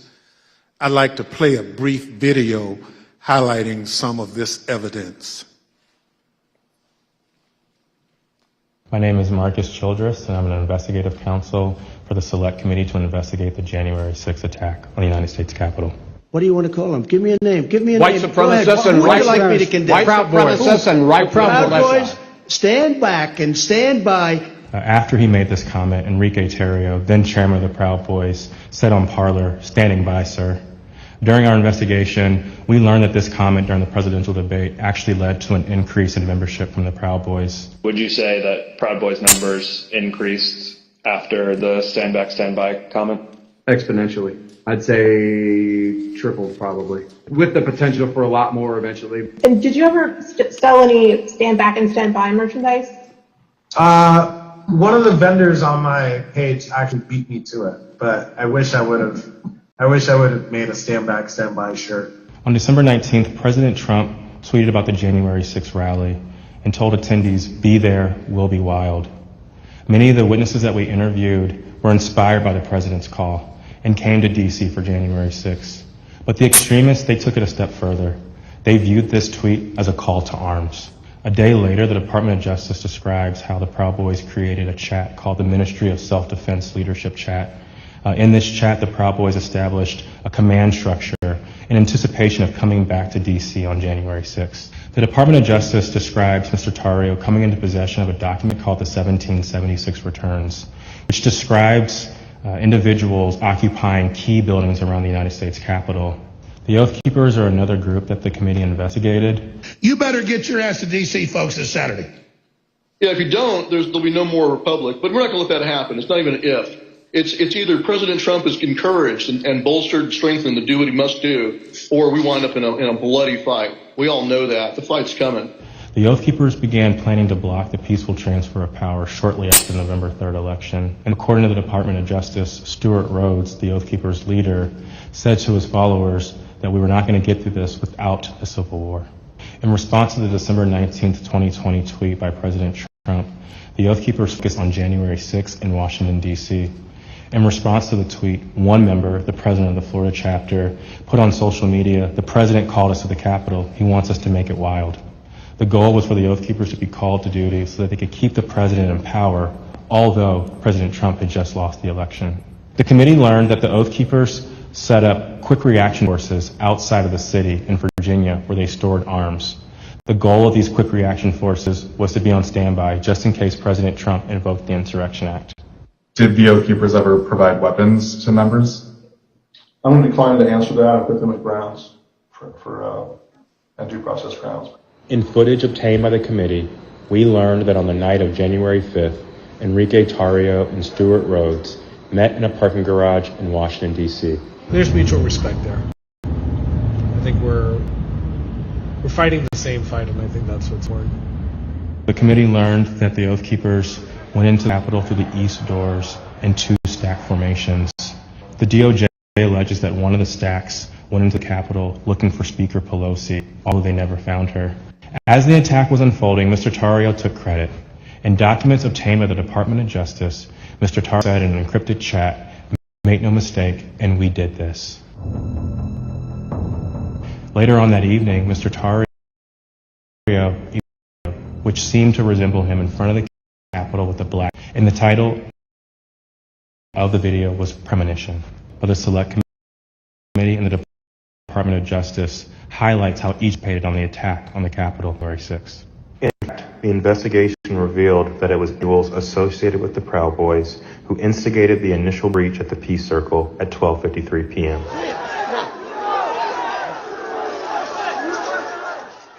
Within 10 minutes, rioters had already filled the Lower West Plaza. By 2 o'clock, rioters had reached doors on the West and the East Plazas.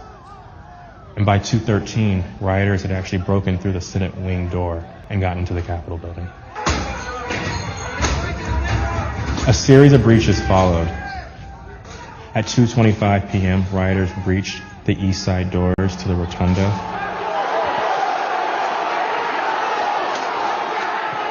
And then right after 2:40 p.m., rioters breached the east side doors near the Ways and Means room. Once the rioters infiltrated the Capitol, they moved through the crypt, the rotunda, the hallways leading to the House chambers, and even inside the Senate chambers.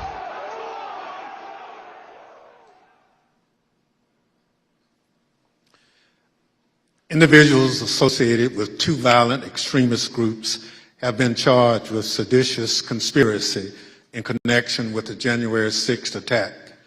One is the Oath Keepers. They are a group of armed anti-government extremists. The other group is the Proud Boys. They promote white supremacist beliefs and have engaged in violence with people they view as their political enemies. Members of both groups have already pled guilty to crimes associated with the January 6th attack. Mr. Quested, as part of the documentary you've been filming, you gained access to the Proud Boys and their leader, Enrique Tarrio. Your crew filmed them in Washington, D.C. on the evening of January 5th and then on January 6th. On January 5th, the night before the attack, you were with the head of the Proud Boys, Mr. Tarrio, in Washington, D.C. What happened? We picked up Mr. Tarrio from jail. He'd been arrested for carrying some magazines, some extra capacity magazines, and he took responsibility for the burning of the Black Lives Matter flag that was stolen from the church on December the 12th. We were attempting to get an interview with Mr. Tarrio. We had no idea of any of the events that were going to subsequently happen. We drove him to pick up his bags from the property department of the police, which is just south of the mall. We picked up his bags and went to get some other bags from the Phoenix Hotel, where we encountered Mr. Stewart Rhodes from the Oath Keepers. By the time I'd gone to park the car, my colleague was saying, who'd got into the car with Mr. Tarrio, that they had moved to a location around the corner, the parking garage of the Hall of Legends, I believe. And so we quickly drove over there. We drove down into the parking garage and filmed the scene of Mr. Tarrio and Mr. Rhodes and certain other individuals in that garage. We then continued to follow Mr. Tarrio. There was some discussion about where he was going to go. He ended up going towards a hotel in Baltimore, and we conducted an interview with him in the hotel room.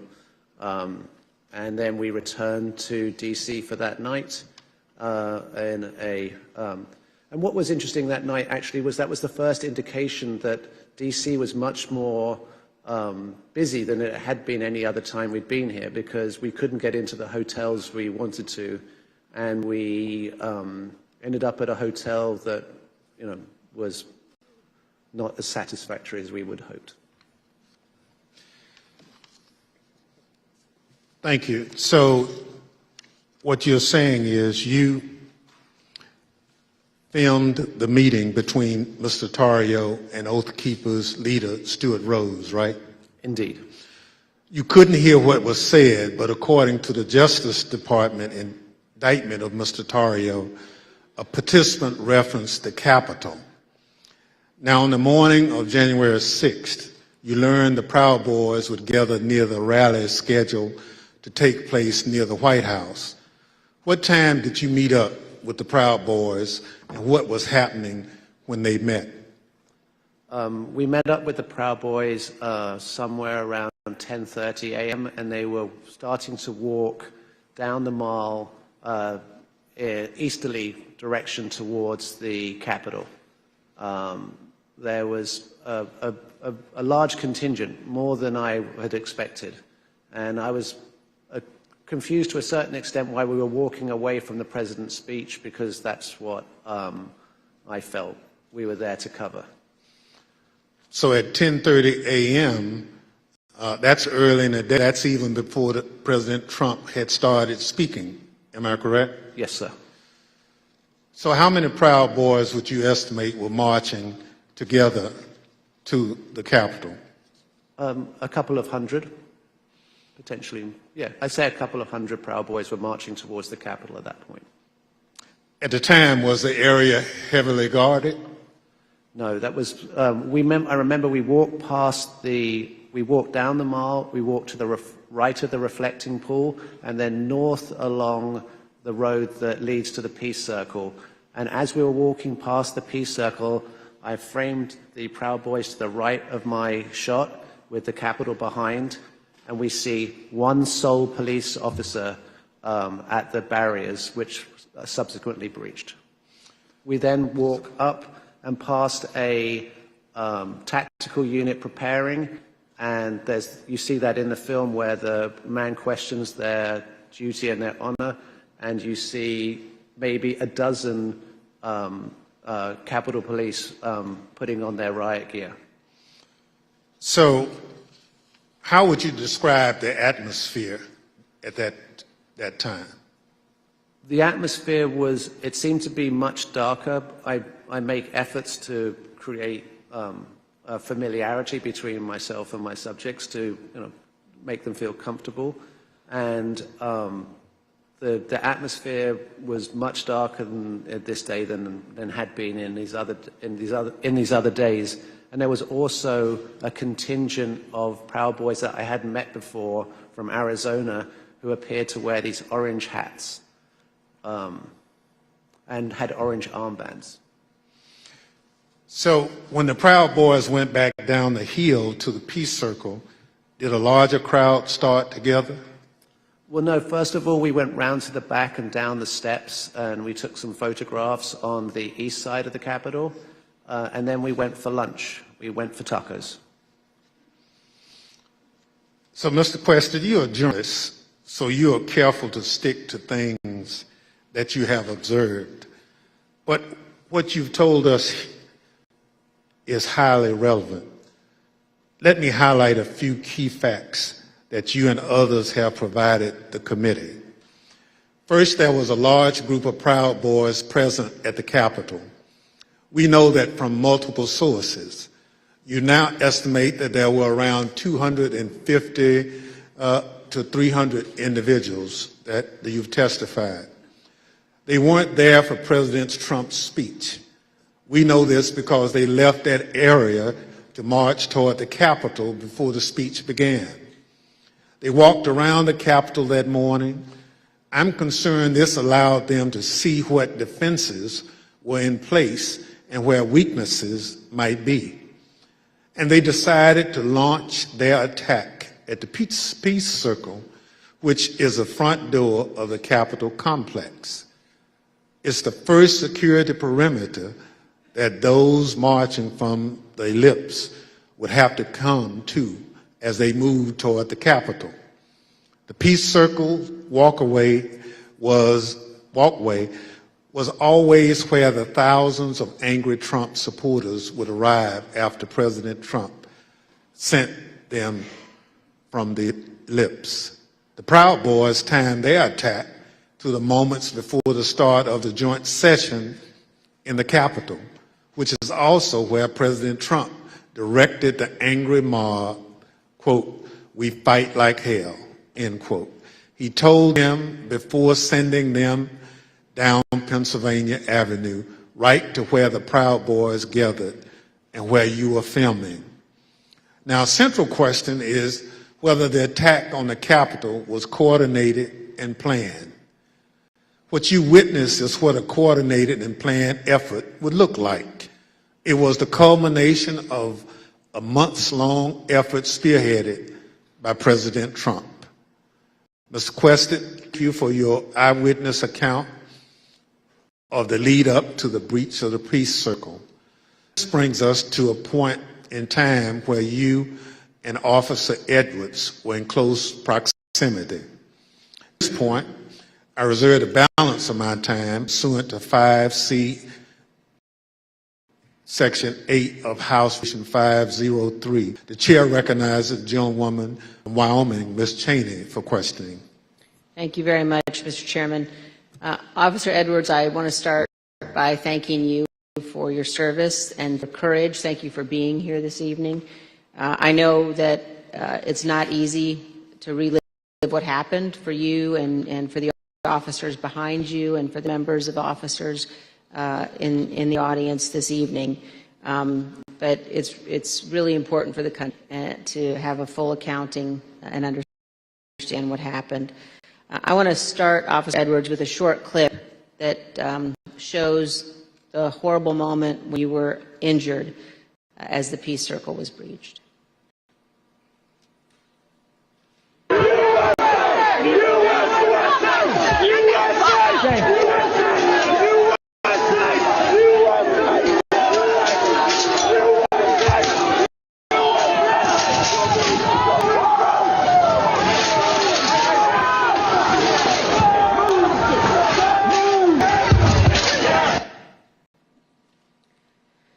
Officer Edwards, can you describe the crowd that had assembled at the Peace Circle as you and your fellow officers stood behind and guarded the bike racks at the Peace Circle?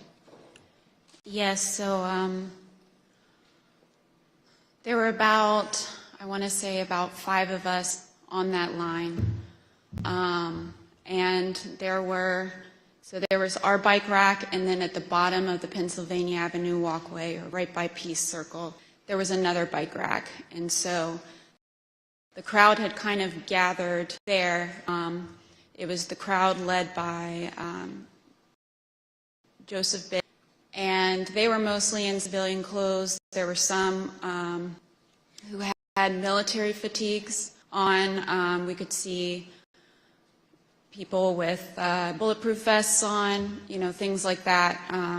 They didn't seem, extremely cohesive, but they had gathered there in their outfits, but they had gathered there together, and Joseph Biggs started, he had a megaphone, and he's talking about, first it was things kind of relating to Congress, and then the tables started turning once the, what is now the Arizona group is what you said, the crowd with orange hats, they came up chanting F-U-C-K, Antifa, and they joined that group.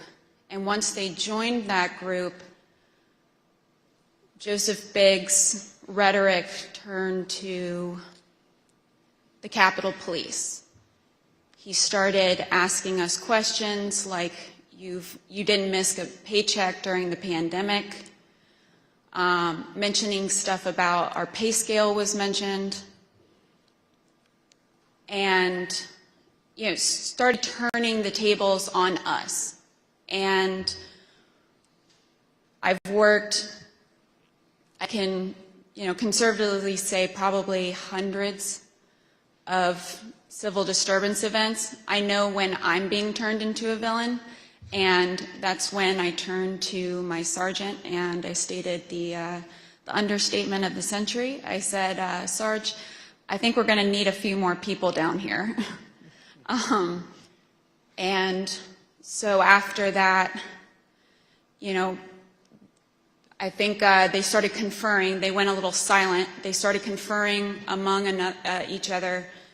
I saw the person now identified as Ryan Samsel. He put his arm around Joseph Biggs, and they were talking, and then they started approaching the first barricade. They ripped the first barricade down, and they approached our bike racks. at that time, we started holding on, grabbing the bike racks. There weren't many of us, so I grabbed the middle between two different bike racks. And, I wasn't under any pretense that I could hold it for very long, but I just wanted to, make sure that we could get more people down and get our CDU units time to answer the call. So we started grappling over the bike racks. I felt the bike rack come on top of my head, and I was pushed backwards, and my foot caught the stair behind me, and my chin hit the handrail, and then at that point I had blacked out, but the back of my head clipped the concrete stairs behind me. And you were knocked unconscious, is that right, Officer Edwards? Yes, ma'am. But then when you regained consciousness, even with the injuries, you returned to duty, is that right? Yes, ma'am. At that time, adrenaline kicked in. I ran towards the West Front, and I tried to hold the line at the Senate steps at the Lower West Terrace. More people kept coming at us. It just seemed like, more and more people started, coming onto the West Front. They started overpowering us. And that was right about when MPD's officers showed up. Their bike officers pushed the crowd back and allowed our CDU units as well as theirs to form that line that you see, that very thin line between us and the protesters or the rioters, at that time. I fell behind that line, and for a while I started decontaminating people who had gotten sprayed and treating people medically who needed it. And then you were injured again there on the West Terrace, is that right, Officer Edwards? Yes, ma'am. So after a while, I got back on the line.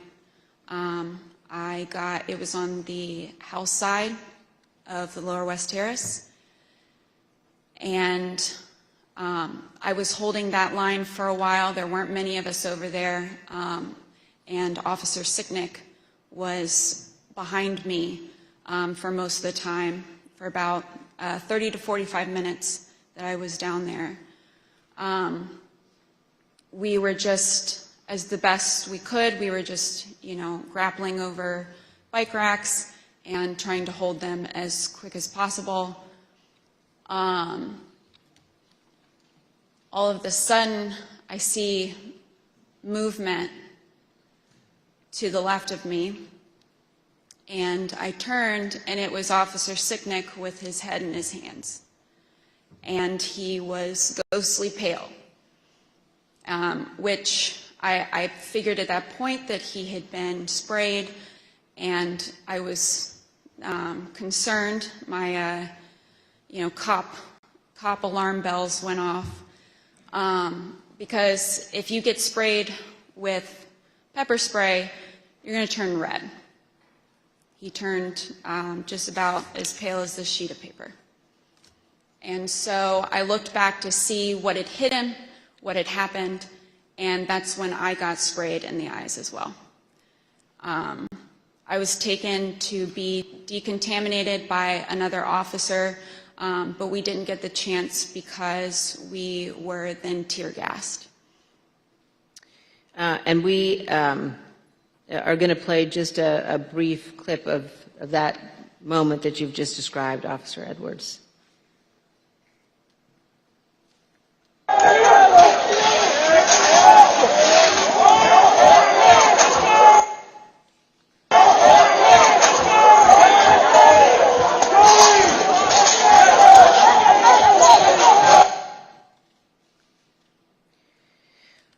Officer Edwards, I just want to thank you for being here.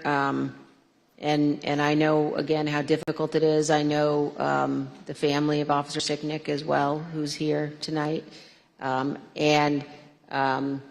of the things one of the Capitol Police officers said to me recently was to ask me whether or not, as members of Congress, all of us understood that on that day, on January 6th, when we were evacuated from the chamber, were led to a safe, undisclosed location, whether we knew that so many of you had rushed out of the building and into the fight. And I can assure you that we do know that, and that we understand how important your service is. Thank you for your continued work with our committee and the interviews, and thank you very much for both of you for being here this evening. Mr. Chairman, I yield back. Thank you very much. Ms. Edwards, can you give us one memory of that awful day that stands out most vividly in your mind? I can.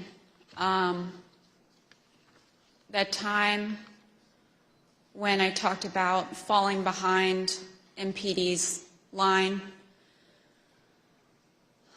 I remember because I had been kind of shielded away because I was holding those stairs, so I wasn't able to really see what was going on over here.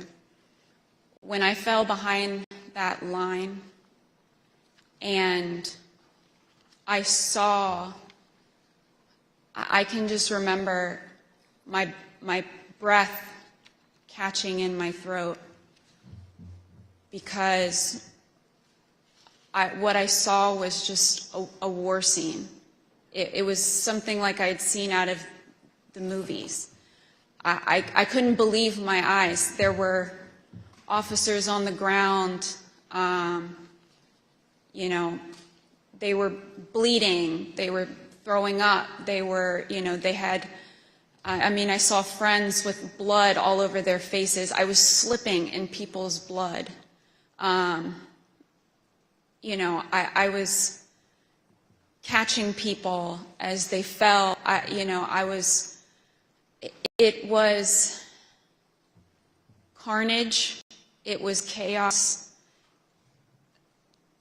I can't even describe what I saw. Never in my wildest dreams did I think that as a police officer, as a law enforcement officer, I would find myself in the middle of a battle.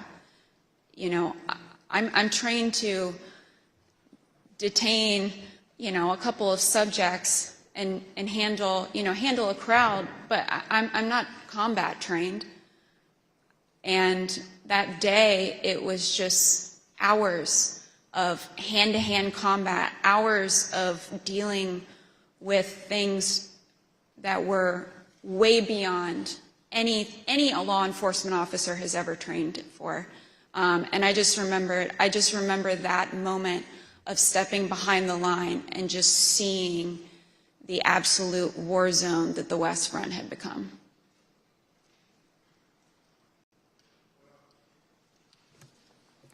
Let me thank you for your service and obviously your bravery that you have told the world about tonight. It's unfortunate that you had to defend the Capitol from fellow Americans. None of us would ever think that that would have to happen, but it did. So let me thank our witnesses for joining us tonight and sharing their experiences with America. Throughout my chairmanship of this committee, I've continuously vowed that this committee will ensure a comprehensive account of the heroic acts on January 6th, and that we will follow the facts wherever they lead. Your testimony is an essential part of that record and helps us do our job. Mr. Quested, thank you for sharing your footage and your account of the day's events with us. The images you recorded and have shared with the committee do a better job than any of our words in reinforcing the violence of January 6th. We hope that the power of your footage help encourage all Americans to consider how citizens with so much in common could viciously brawl at the seat of their Democratic government. Officer Edwards, thank you for your brave service, as I indicated, on January 6th, and all you did to protect us, and most importantly, our democracy. If you and your fellow officers hadn't held the line against those violent insurrectionists, we can only imagine the disaster that would have ensued. Your heroism in the face of danger is admirable, and your will to continue to protect and serve despite your serious injuries should be an inspiration to all of us. We wish you a continued recovery and look forward to seeing you back in uniform sometime soon. The members of the Select Committee may have additional questions for tonight's witnesses, and we ask that you respond expeditiously in writing to those questions.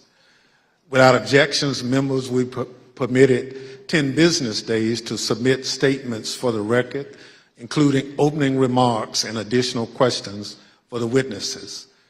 The witnesses have just told us what they heard the rioters saying while they stormed the Capitol on that day. Now we're going to hear it from the rioters themselves. Without objection, I include in the record a video presentation.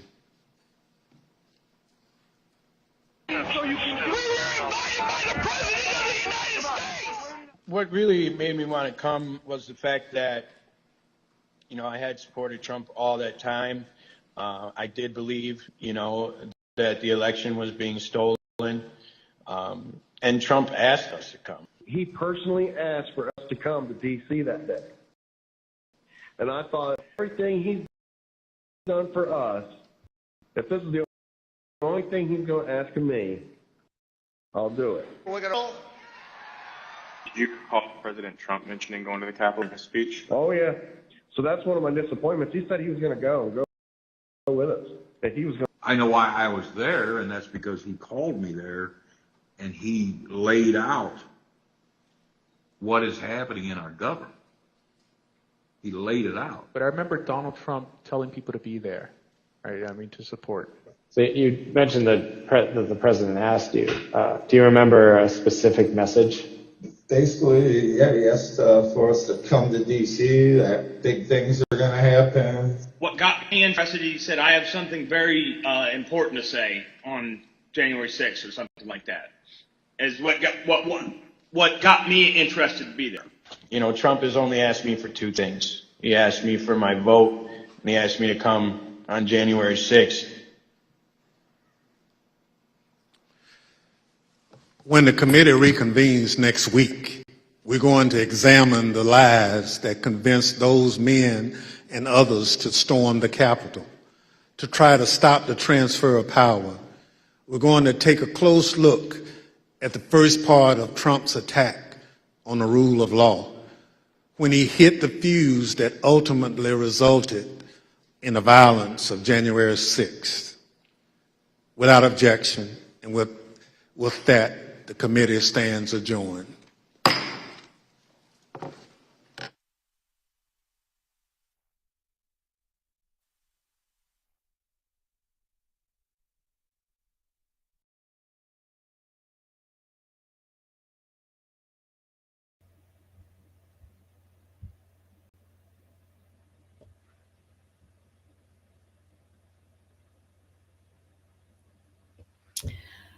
So, listening to Officer Edwards give her account of what happened that day,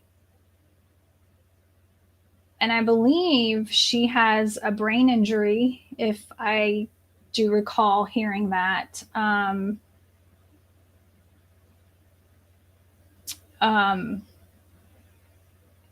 These people just came in without any regard for their lives. And she's lucky she's alive from what it sounds like.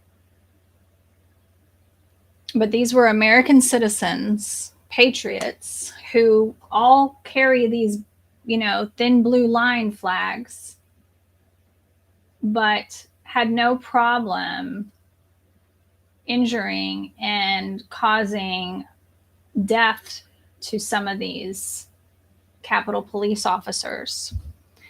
And it's like Mr. Thomas said, had they not stopped that line, what would have happened? How far would they have taken it? Would they have actually hanged Mike Pence? Would they have murdered Nancy Pelosi? I think they would have. I think they would have, at the very least. I think they probably would have tied them up and kidnapped them or something like that. But they had no problem harming these police officers. I mean, you saw the videos. They were throwing some of them around like they were rag dolls. It's just, and that's not even it. That's not even it. We have more hearings. There are people that we know are cooperating. We know, I have no doubt that Mark Meadows is cooperating, because that's where we've been receiving the majority of these text messages.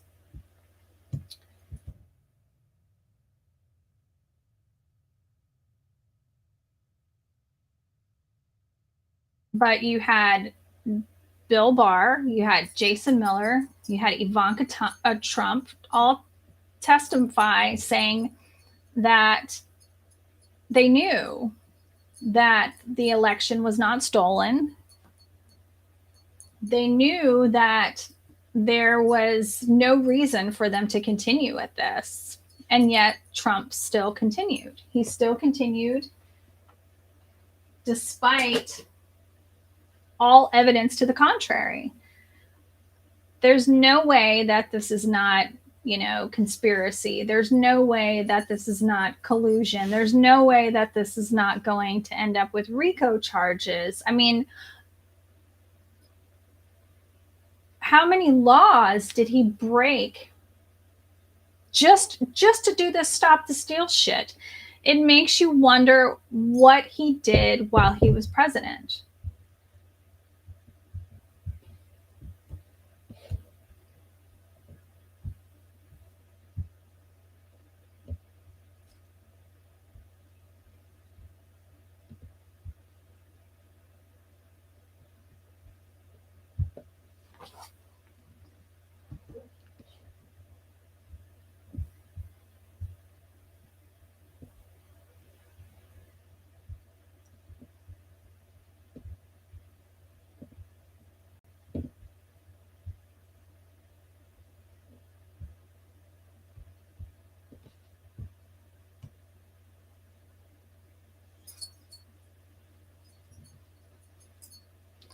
There will come a day when Donald Trump is gone, but your dishonor will remain.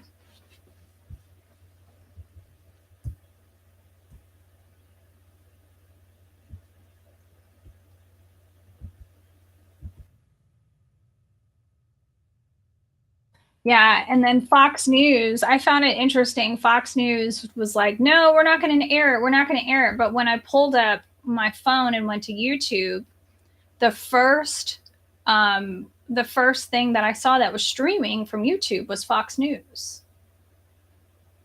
Very interesting. And even with the information that was coming out from Hannity,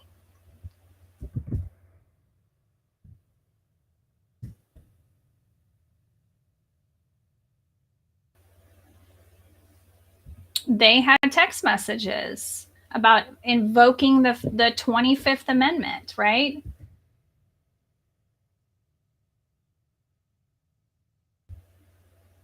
From Sean Hannity, me too. Eric and Laura were great. Also Jared, key now. No more crazy people. Kaylee says, yes, 100%.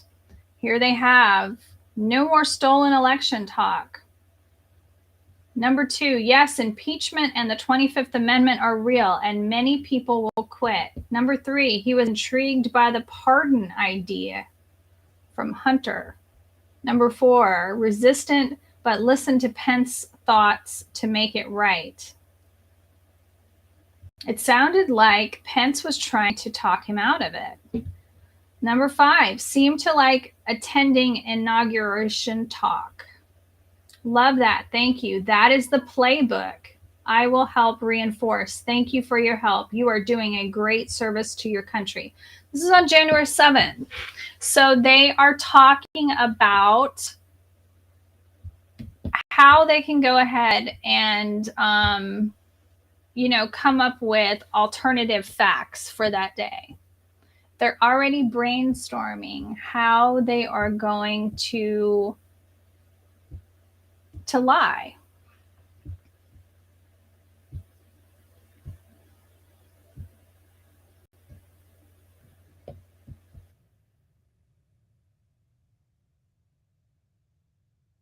Sean Hannity thought Donald Trump was a threat to the Republic. Sean Hannity. And he absolutely is. He absolutely 100% is. Do not get that twisted in any way. Like, he's still a threat. He's still a threat. We know that he's going out of his way to make sure that he has as many patriots in the elections that are coming up. So it is so. I cannot stress this enough. It is so important that you are paying attention to your elections and your primaries right now. Like, your life depends on it, because I guarantee you there's going to be at least one person sneaking into like the Board of Education, maybe a county commissioner seat or something that people are not really paying attention to. And these people are QAnon followers, or they are, MAGA Trump, or what is it? Ultra Trump, ultra MAGA, like it's, but just pay attention, because I started looking at my local elections and there is somebody I found, and he's just, nobody's talking about him. He's very quiet. He's going to sneak in on the ballot. But he's definitely a QAnon, a nut job. He's running for, the school board, and his wife homeschools their kids. Why are you on the school board if your kids are homeschooled? And then, of course, once I started reading more of it, I was like, oh, there we go. But that's what's going to happen. People are going to show up to the polls. They haven't been paying attention to what's been going on now. So when it comes time to pick and cast a ballot, people are just going to go, whatever, I'll pick this one. We can't do that. We cannot allow any more of these cult members to try to overthrow the election. From what I understand, he's training people, or he's assigning people to work on polls, to become poll workers. And that's troubling to me, because I don't think that there's...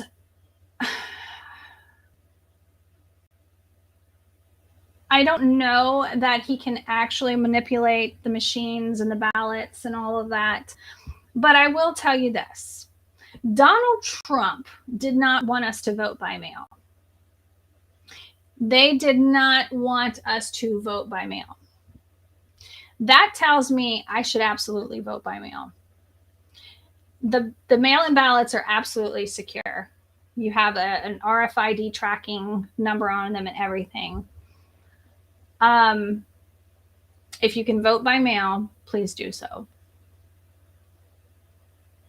I will just stress that without saying any more, because everything else is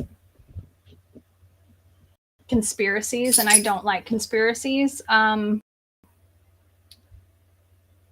But I do think that it is vote by mail. So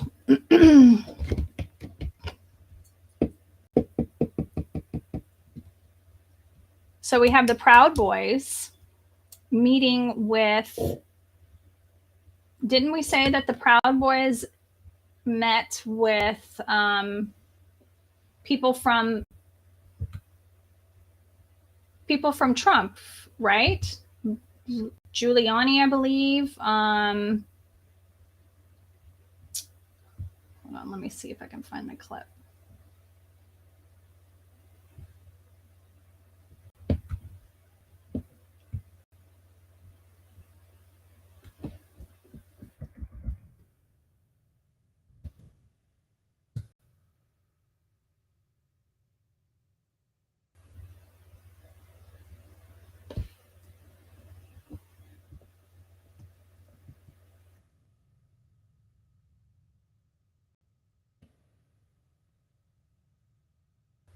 So somebody met at the White House, and I believe it was the Proud Boys. I believe it was the Enrique.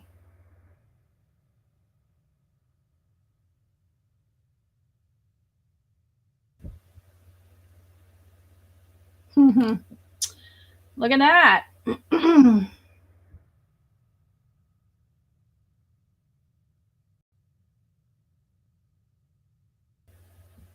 Yep, exactly. They headed to the Capitol before Trump spoke on the Ellipse. They did not come for a rally. They came for an insurrection. They absolutely did. Absolutely. Why would people be in the crowd with bulletproof vests on?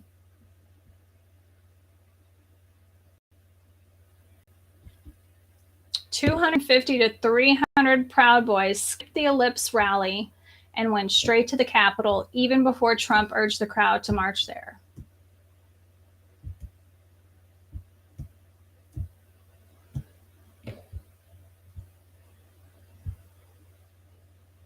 Oh, Roger Stone, for sure.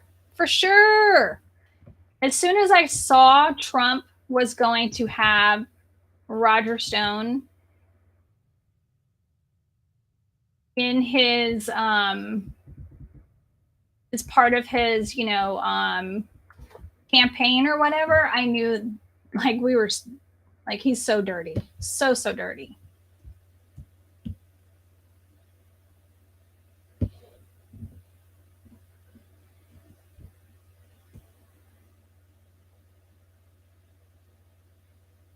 So they also met in a parking garage on January 5th, right?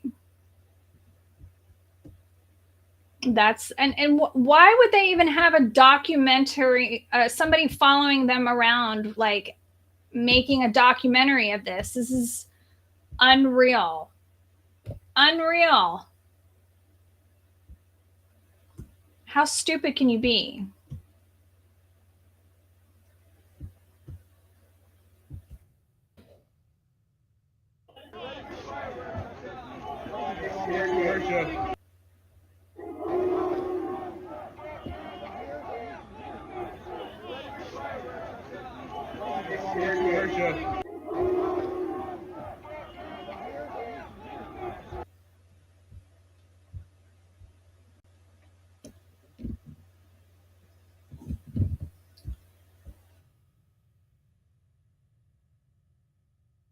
Yeah, and then, he gets up in here and says that this is all a farce and that the hearing is just shit. But that's not what he said a few days after.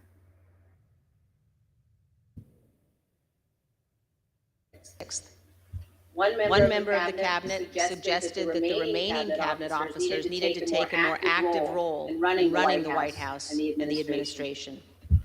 But most emblematic of those days is this exchange of texts between Sean Hannity and former President Trump's press secretary, Kayleigh McEnany.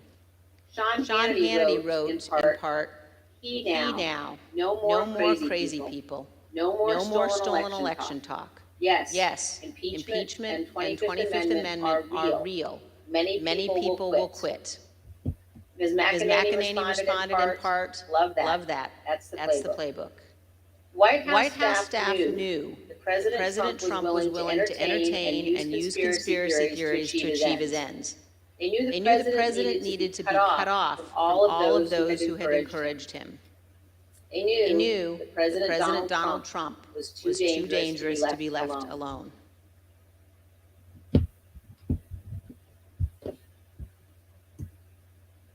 Insane. Insane.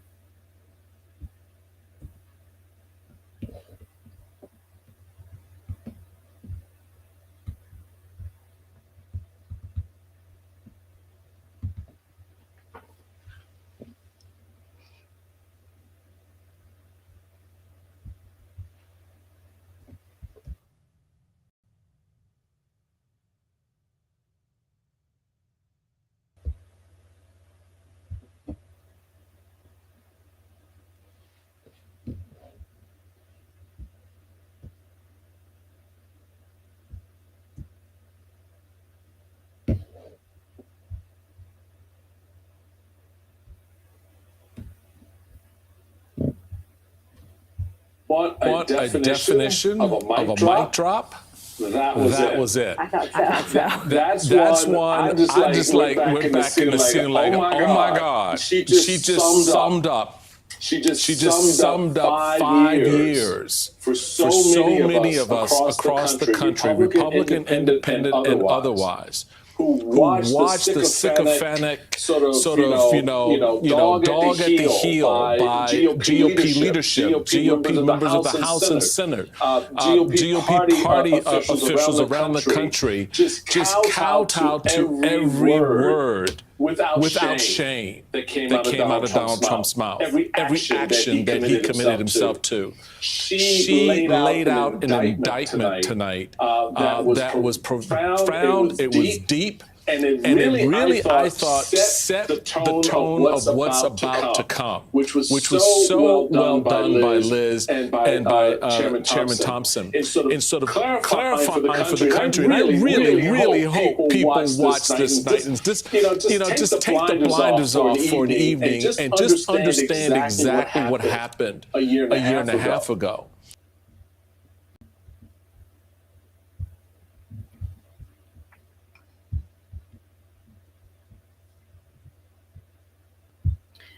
What do I think about them getting 30 months in prison? Are you talking or 30 months probation? As far as the people who stormed the Capitol, I mean, I think at the end of the day, the big fish is Donald Trump, right?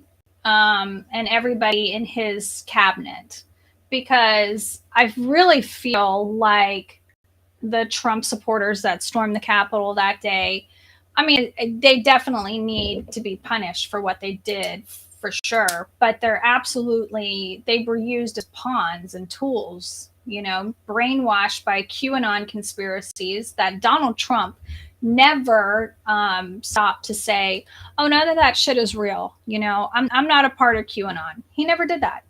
He allowed all of the conspiracy theories to continue to fester over and over again. And when I started studying QAnon, probably back in 2019, I think, it was right before the election. And I started looking and seeing how dangerous it really was. And, I'm a middle-aged woman, and if I'm seeing how dangerous it is, I know that the government knows. And the fact that he was asked about it in conferences, and he was like, oh, I don't know anything about the QAnon stuff, but I know that they're good patriots who just love me. And I said, yeah, you motherfucker. I knew exactly what he was doing. For you to say that, oh, I don't know anything about QAnon, but I know they love me. You knew exactly what you were doing. As a matter of fact, he probably fucking knew about QAnon way before the 2016 election, because from what I understand, he would purposely say things or do things that would entice these QAnon people. He knew keywords and phrases to say that would get them excited.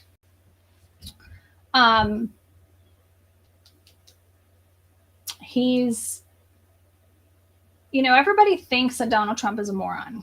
Everybody thinks he is. I don't think he is at all. I think he's a master manipulator. I think he's good with people. I think he has the street smarts and the people skills down pat. Now, we know that education-wise and intellect-wise, like, there's nothing there. But he knows how to work people. He knows how to manipulate people. He knows how to scam people. He knows how to con people. That's all he's ever done, and he's great at it. But he absolutely used those patriots and all the Trump supporters to this day are still, you know, following him around. He used them. So do I agree that they should get more than 30 months probation? Yeah, but I also think they're all getting charged with felonies. So they're going to have that on their record. And there was what, 500-600 people? I think the biggest problem is that the DOJ and our criminal justice system already has a shit ton of cases to work with. They are, I think with those cases, they are just trying to get as many people to cooperate so that they can go after the real perpetrators of this, which is Donald Trump and everybody else. The people who actually put their hands on the police officers that day, if they can find them and prove it, I think those people should absolutely go to prison for a lot more than 30 months.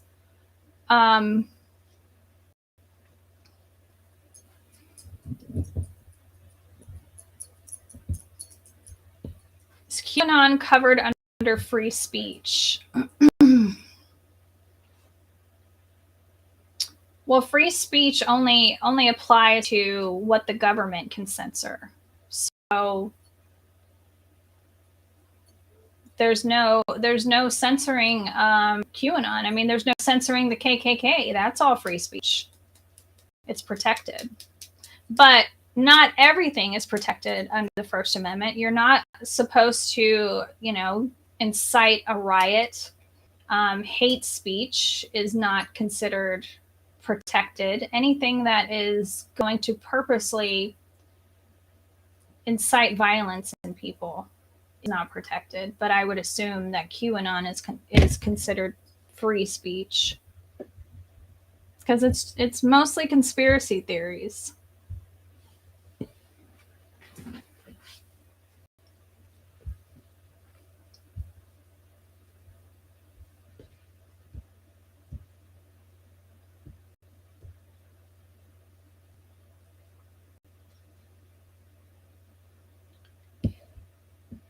But the Capitol police officer, she recalled slipping around in people's blood, and she described the scene as a war scene.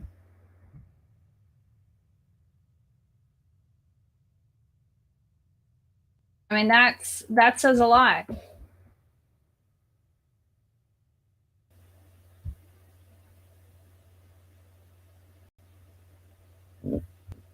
We have here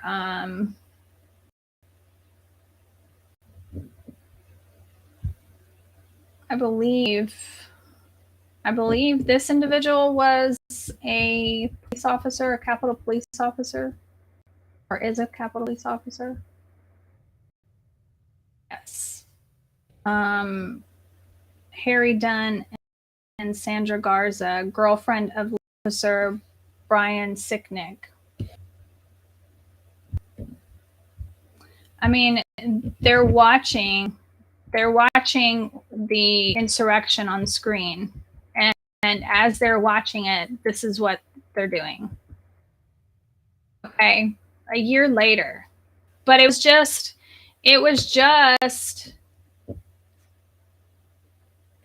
a peaceful protest, right? Does that look like the faces of people who are witnessing a peaceful protest?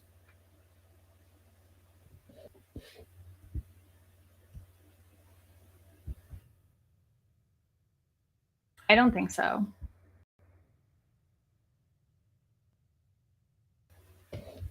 I mean, let's not forget that we had individuals who committed suicide after the events on January 6th.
I think it's all going to be really interesting, though, to see how the rest of the hearings play out. I think that it is clear that it was not a peaceful protest.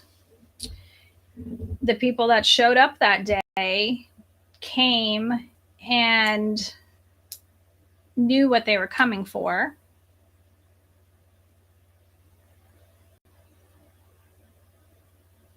We had people die. We had many, many people who were injured that day.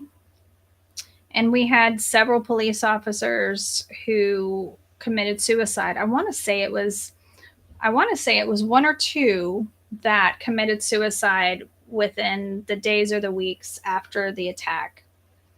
And I think it was one or two more a couple months later. I think it was 4 total. It was a lot. So that should tell you that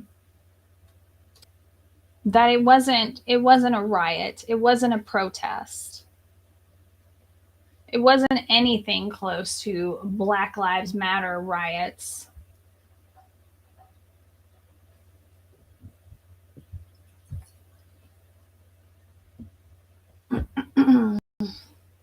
Yeah, exactly. My dad is a Trump supporter. And I called him that day and I said, "Are you seeing what's happening? Are you watching what's happening right now on television? You know, they're storming the Capitol." And he started laughing. And he goes, "Yeah, isn't it great?" I said, "What are you talking about? They're trying to stop the election. Like, they're trying to overthrow the government. What do you?" And he goes, "No, they're not. They're just peaceful protesters. They're just in there on tour." And even people today will still say to me that even if they think the insurrection was an attempted insurrection, all they can say is, "Well, it's no different than what the Democrats have been always doing. The Democrats are always lying and cheating and stealing." So it's like they even are admitting to it now, but they're still justified.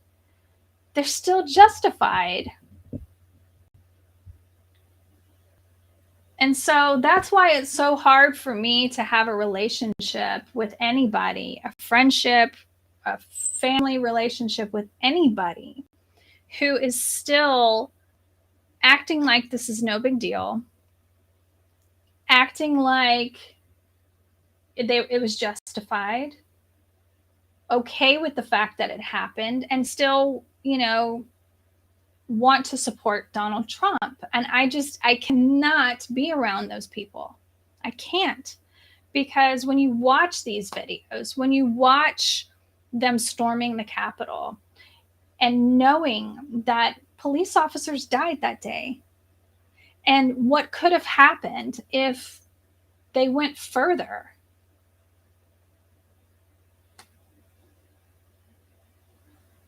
it's sickening. It's disgusting. I can't even describe the feeling. Like, I have never felt more embarrassment and disgust and disgrace of being an American in my entire life. Not just that, but the way that this country handled COVID and wearing a fucking mask. And now we're sitting here arguing about, having common sense gun control legislation so that we don't have mass shootings that end up killing children unnecessarily. Like, I just don't understand anymore with this country. I don't.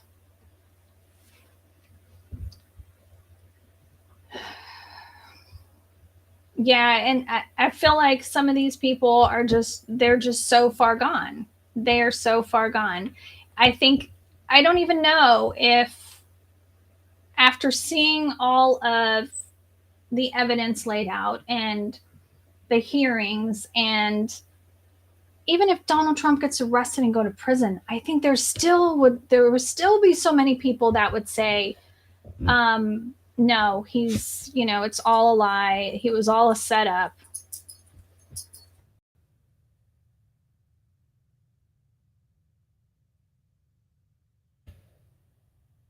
November 23rd. One was on December 1st and one was December 14th. And I've been through sort of the give and take of those discussions. And in that context, I made it clear I did not agree with the idea of saying the election was stolen and putting out the stuff, which I told the president was bullshit.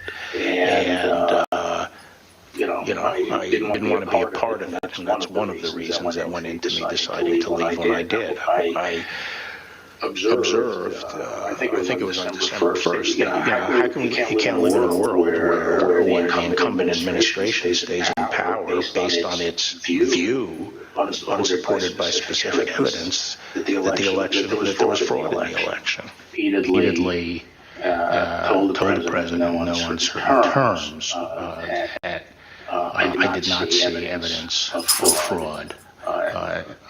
And that would have affected the outcome of the election. And frankly, a year and a half later, I haven't seen anything to change my mind on that. Attorney General Barr also told President Trump that his allegations about Dominion voting machines were groundless. I saw absolutely zero basis for the allegations, but they were made in such a sensational way that they obviously were influencing a lot of people, members of the public, that there was this systemic corruption in the system, and that their votes didn't count, and that these machines controlled by somebody else were actually determining it, which was complete nonsense.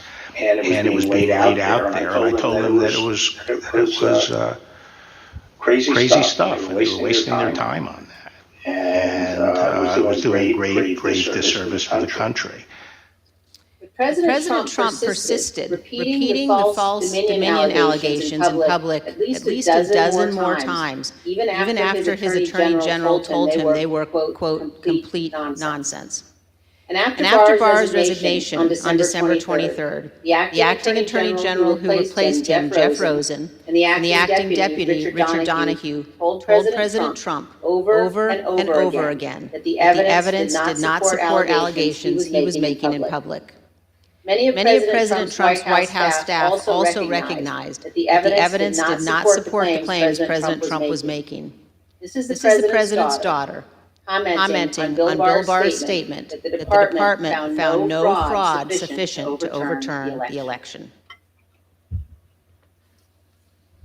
How did that affect your perspective about the election when Attorney General Barr made that statement? It affected my perspective. I respect Attorney General Barr. So I accepted what he said was saying.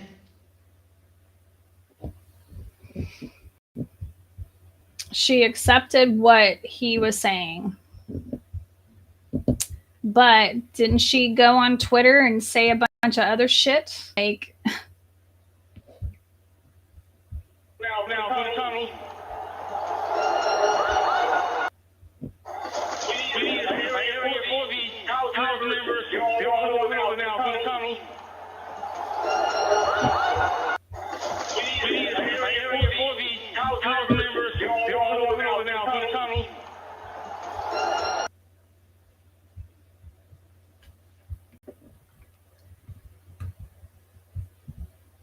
Well, it looks like the next hearing is going to be on Monday.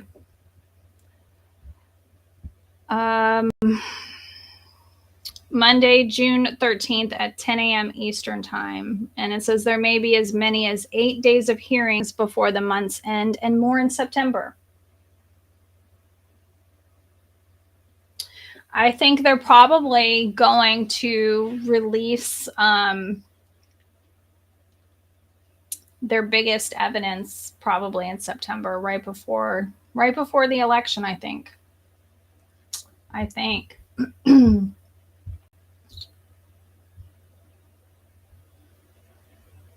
Afraid Trump might get elected again. Biden's approval rating is pretty low. Yes, it is very low. And I wish I could say that, you know, it's all propaganda and everything, but honestly, but Biden could be doing more. And I know he's not getting a lot of help in Congress, so I'm not blaming it all on him, but I need him. He needs, if he wants to stay in office, if we are going to win in November, we have to ensure that, you know, Biden picks up the slack, and he's got to do something. The only thing people care about right now are gas prices and inflation. And I believe they did finally pass something to help with the gas prices. The baby formula is coming in, so that's good. The inflation thing, they kind of dropped the ball on that. I was watching a little bit of the U.S., I believe the Treasury Secretary's comments on that, and she just basically said that they miscalculated because they didn't expect all of these different variants of COVID, which I get it. How can you do that? And then, of course, how do you predict that, you know, the war in Ukraine is going to happen, because that is also having an impact on inflation. But, you know, there's only so much he can do when it comes to that. He can't stop COVID. He can't stop monkeypox. He can't stop, you know, the fucking war in Ukraine. As far as gas prices here, I don't know. Because the oil and gas industry, they're all owned by right-wing people. So they're not going to want to do anything to help Biden out when it comes to that. So, you know, they will literally kill all of us as if they can get President Trump back in office, just to own the libs and get, you know, Republicans back in office. And their goal, you know, is, and this is why I have to start moving to YouTube to do some of these conversations. Their goal is to have a white Christian nationalist country. There's no ifs, ands, or buts about it. It sounds like a conspiracy, and every time I talk about it on TikTok, I get banned on my lives for it, so I can't. And I'm going to start doing some shows on that to break down some of the research that I've been doing into those organizations, because it's a lot to talk about, and there's a lot of these evangelical organizations that are working with different parts of the government and the education system and the medical field. They are penetrating all of our major systems in this country to do a hostile takeover, basically. And that's why it's important that we vote. That is why we really need to stop the religious bullshit, because everything that they're doing, they are justifying it in the name of religion and religious freedoms. And we cannot let that be a blinder to what they are actually trying to accomplish. I pulled up a tweet that I had on Facebook, or not a tweet. I know it's 1:30. It's 1:49 in the morning where I'm at, so I'm tired. I pulled up, something that I had on Facebook the other day from 2016.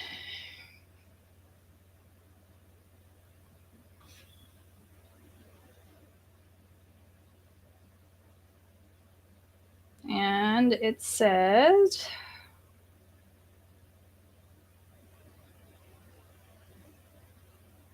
I said, this was on October 19th of 2016. I said, oh my God, watching this debate is like watching Hitler in the making. This man is dangerous. I believe that's when he must have been debating Hillary. He is using scare tactics to win this election, but has no facts to back it up. With Trump in the White House, democracy will die and a dictatorship will rise. I am very afraid of our future as Americans. And the reason I was pulling that up is I was talking to Care Bear, and she was like, yep, I called it. She had a tweet from December 10th of 2020. She wrote, Trump is attempting a coup in broad daylight, and it's gone on long enough to get 106 Republicans on board. Dems, what are we doing here to combat this? And then the same day she said, okay, but with all due respect, Democrats, do something, and not a strongly worded tweet or letter. So she definitely knew. I definitely knew. Like, our instincts were spot on. And so I think I just need you guys to trust our instincts again when we are talking about this evangelical shit, because it does seriously sound like a conspiracy theory, but it's absolutely not. And I'm not going to go into it too deep today because I'm running out of time, but I can play just a little bit of some clips that I had started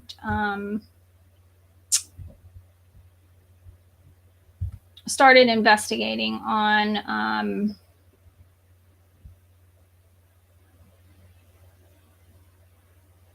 these evangelicals.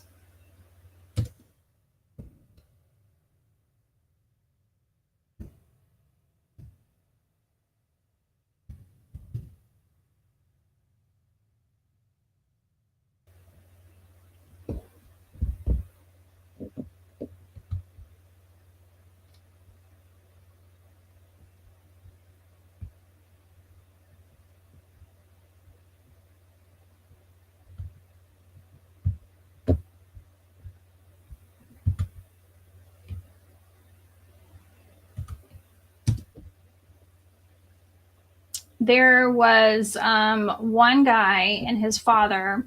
They were both evangelicals, and they basically okay, well, here is something right here. This is basically going to sum it up. It's 9 minutes long. Hi, so this is not bad. Hope Promise. I know this is hard to hear, but it's important. The shooter who murdered my son carried an AR-15 into an elementary school. The Supreme Court's draft decision to overturn Roe v. Wade is top of mind across the nation right now. But I want to begin tonight with a different ruling, one from 1954. That was the year the Supreme Court ruled unanimously in Brown v. Board that racial segregation of children in public schools was unconstitutional. The lawyers who argued the case before the Supreme Court and won included the future Supreme Court Justice, this man, Thurgood Marshall. He and his co-counsel stood outside the court after the ruling to celebrate the victory. They expressed a hope, expectation that Southern segregation of states would comply.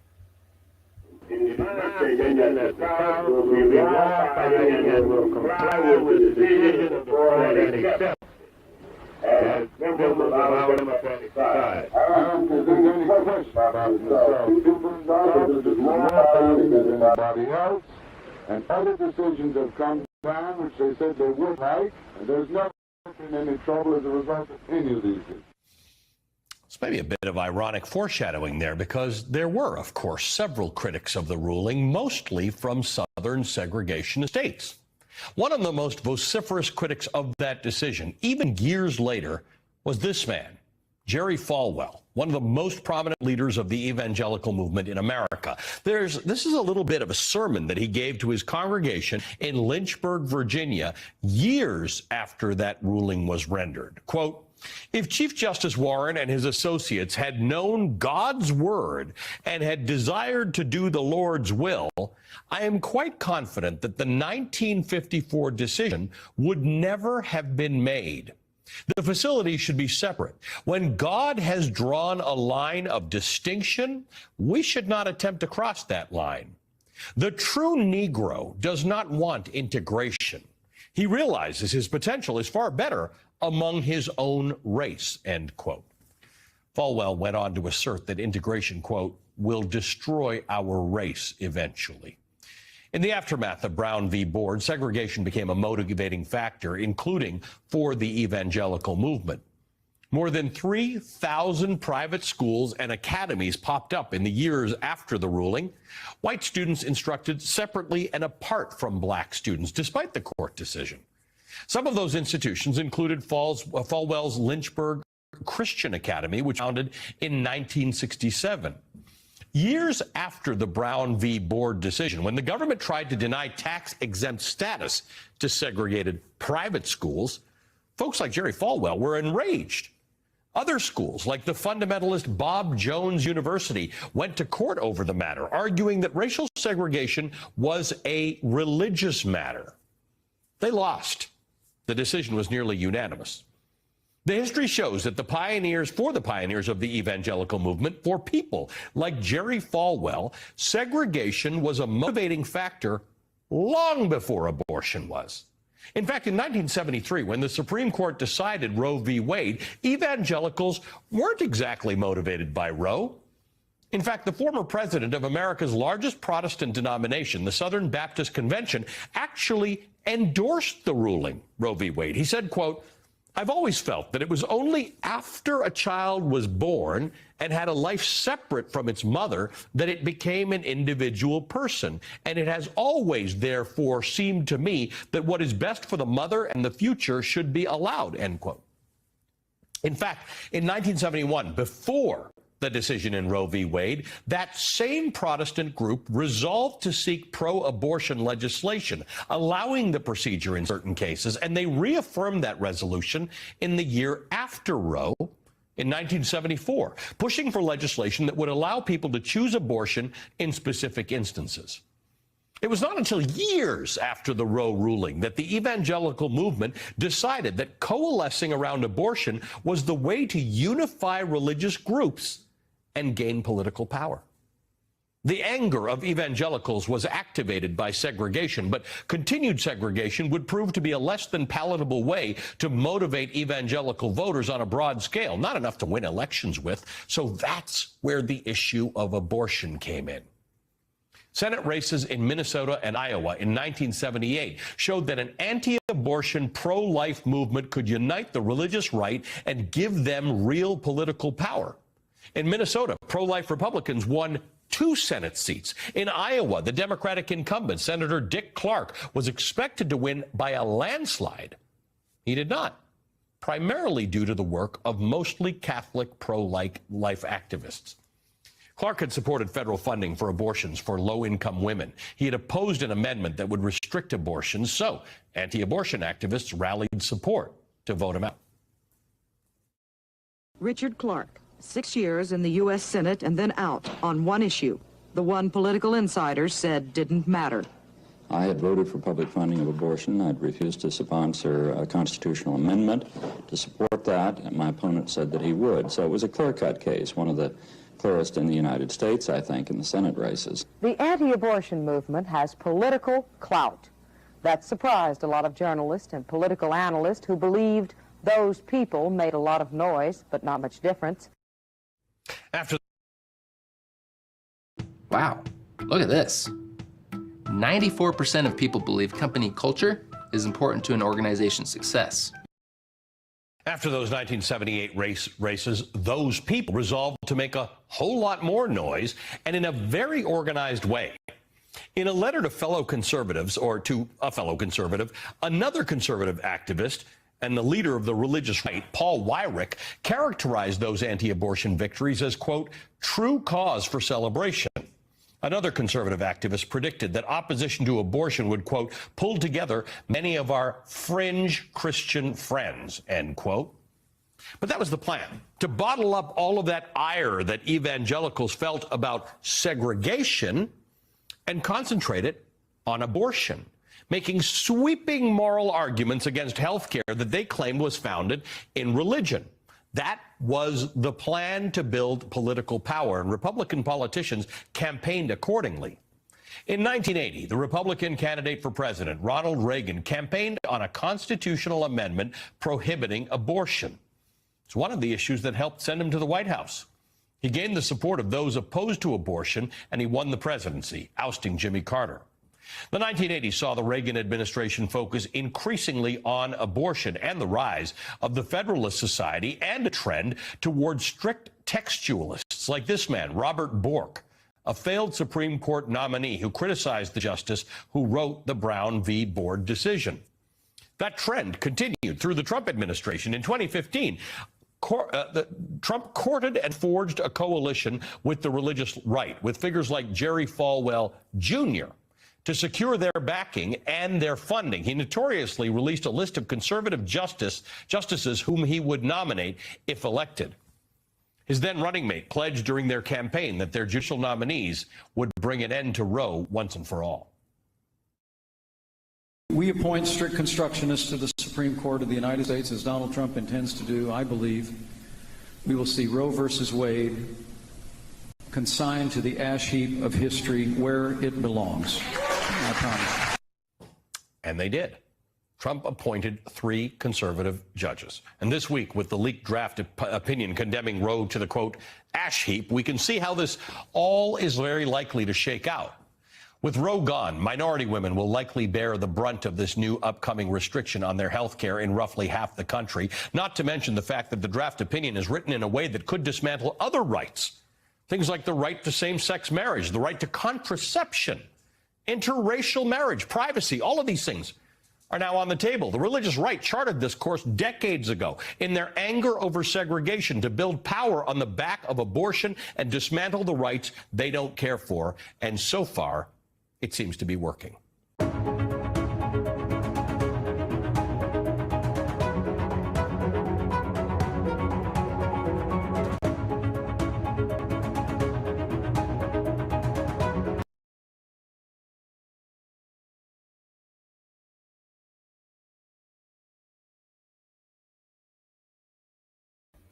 So that gives you a little bit of background as to what happened. It started with Jerry Falwell, who was an extreme racist and a misogynist and a homophobe, just a nasty jerk, right?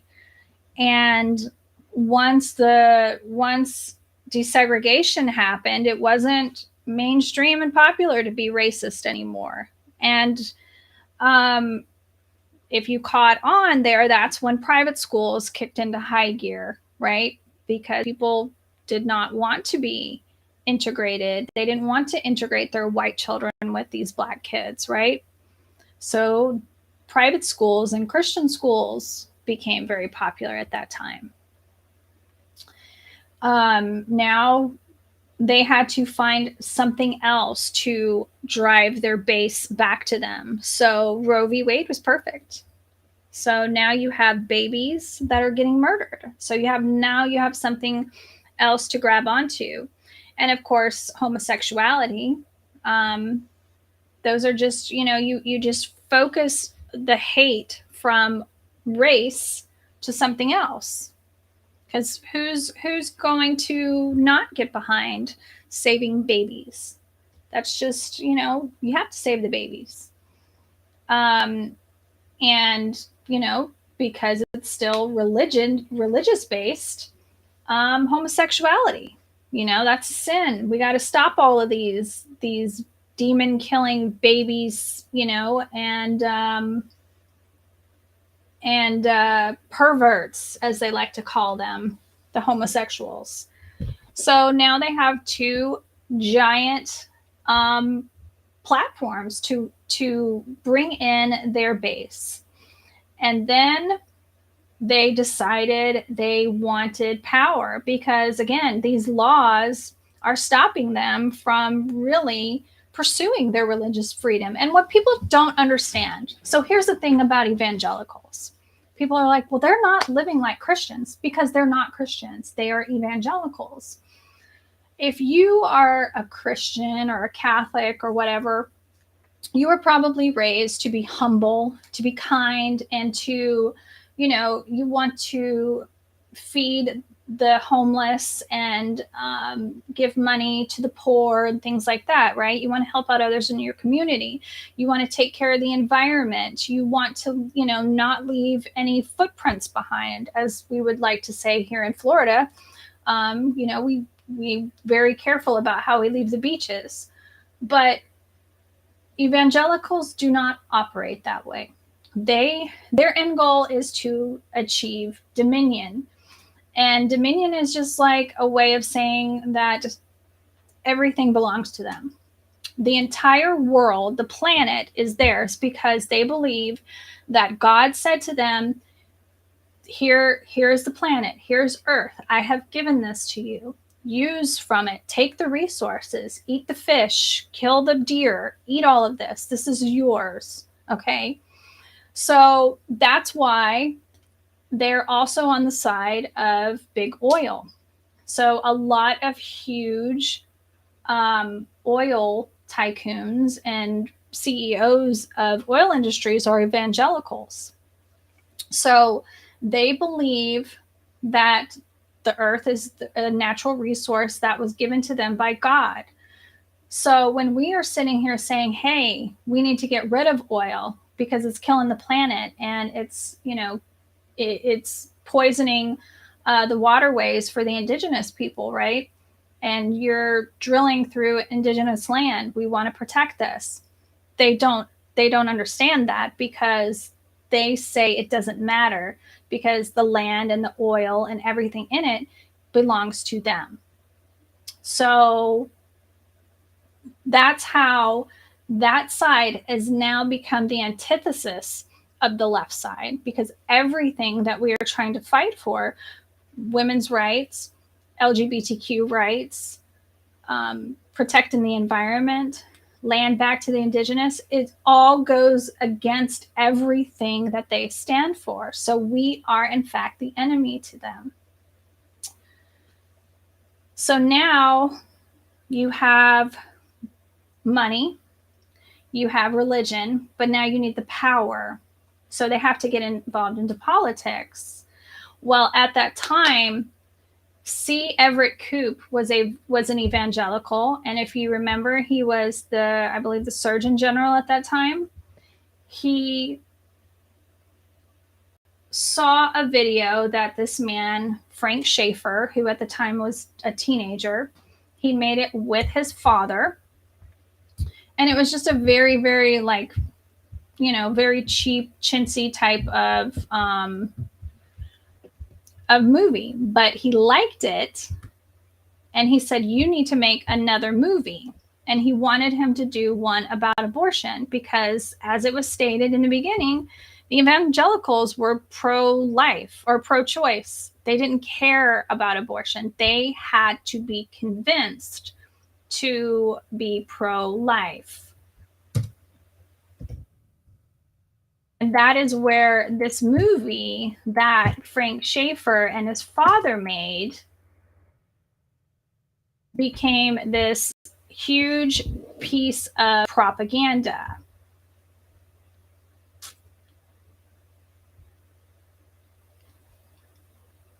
I'm trying to find the original video. I wasn't planning on talking about this tonight, so I'm not prepared. But he made this video, and he's basically standing at the edge of an ocean, and he has hundreds of baby dolls around him. And this was to represent all of these babies that are getting aborted. And this piece of propaganda was passed around through the religious evangelical realm, and that is what was used to convince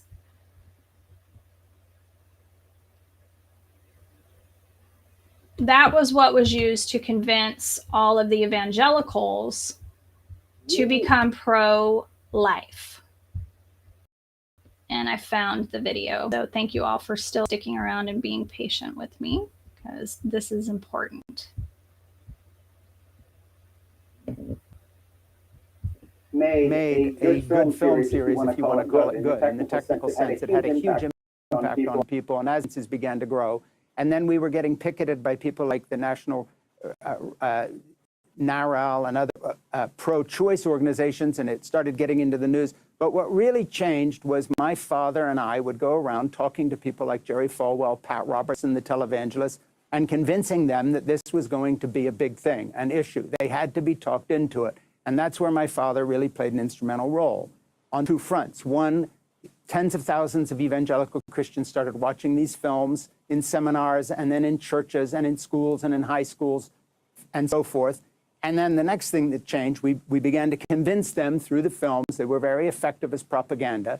And then the next thing that happened is that leaders like Jerry Falwell, who had been a segregationist, decided his next big issue was going to be to fight the gay rights movement and the pro-life movement. He would adopt these things as a kind of a clarion call to his people.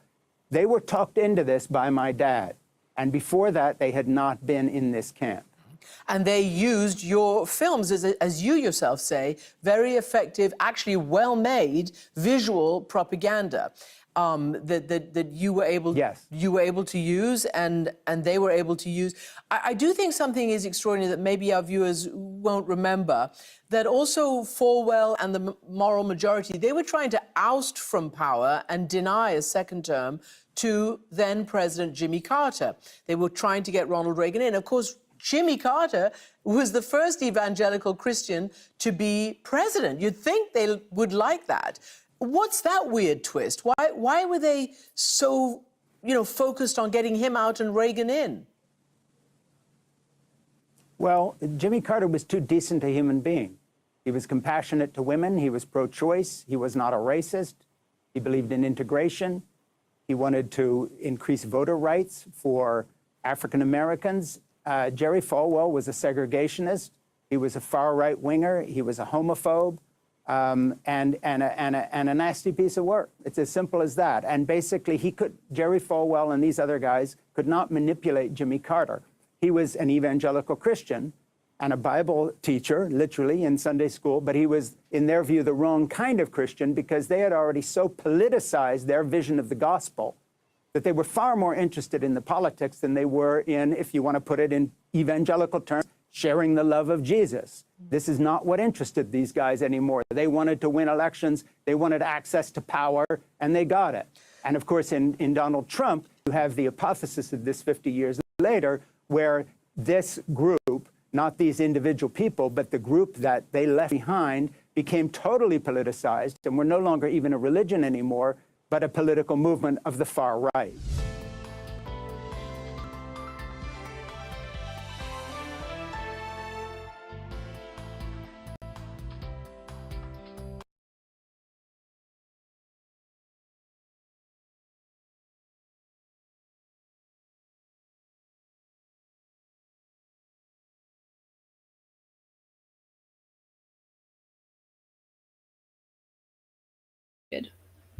That is how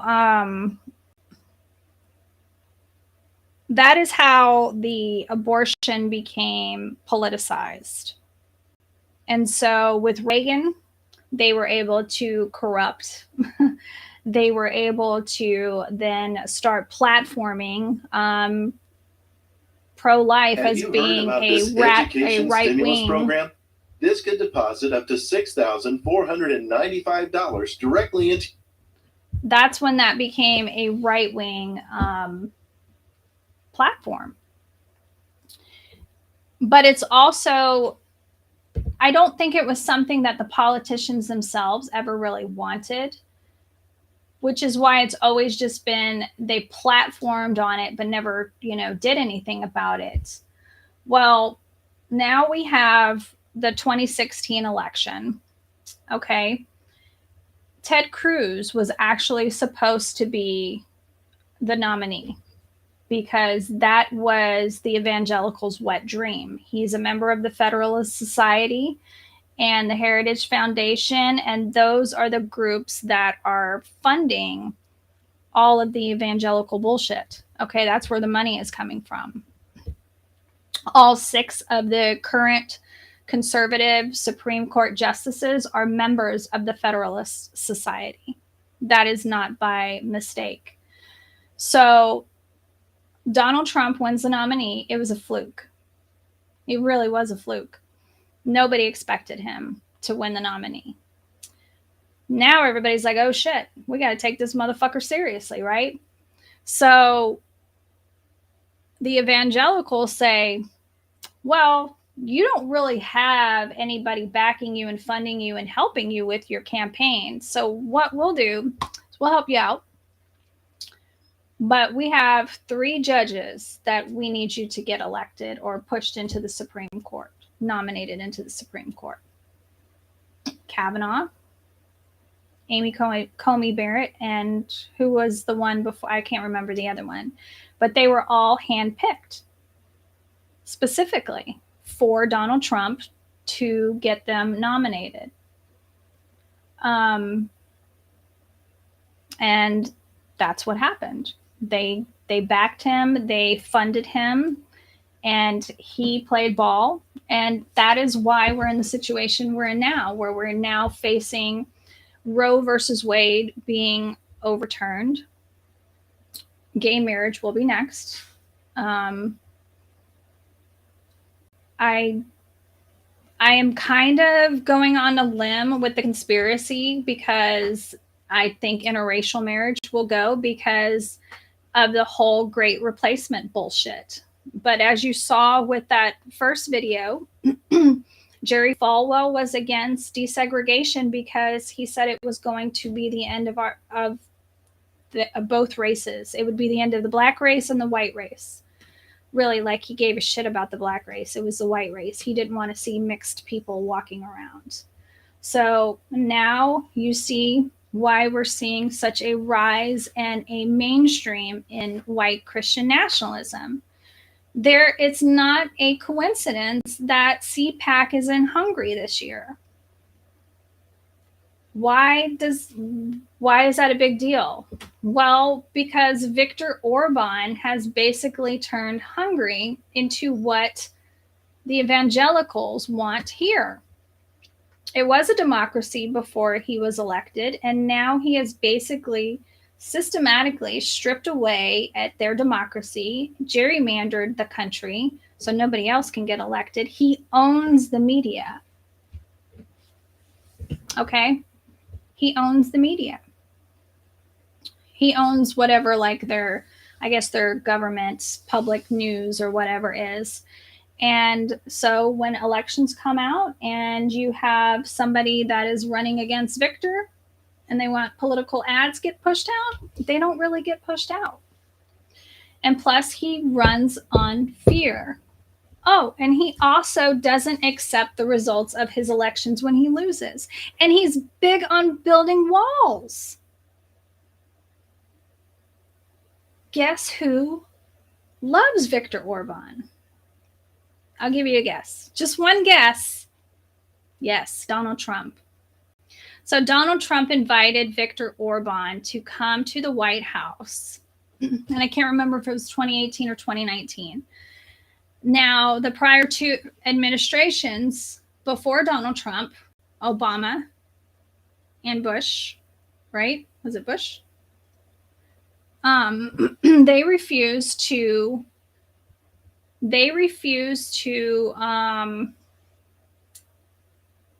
invite Viktor Orban because of his very strong right-wing views. He is outwardly a white nationalist and says he wants his country to be a white Christian nationalist. He outlawed all transgendered everything. It's not even a recognized anything in Hungary. When that happened, when he got elected and all these things started coming down and he started passing all of these laws, 1 million people left Hungary. So he's also big on stopping immigration and big border walls too, by the way. So now he has basically retained control over his country, okay? Because of all of the shit that he has done to effectively strip away at the democracy in his country.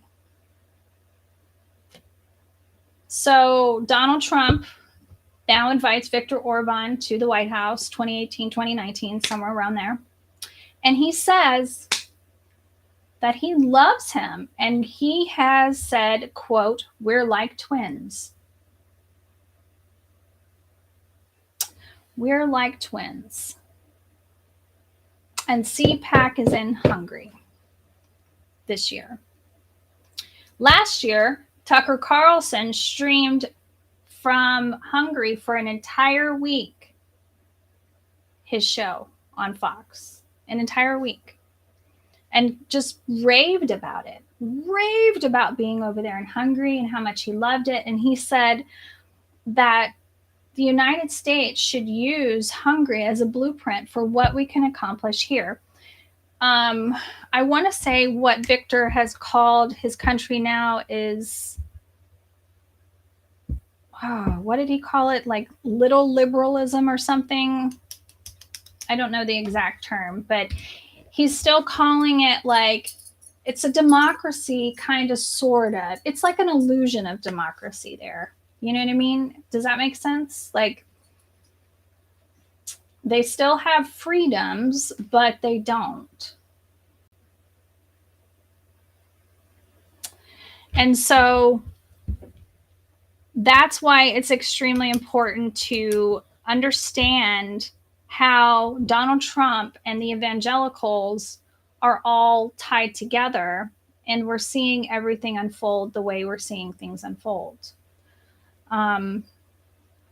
Roe v. Wade will be overturned. That is going to happen.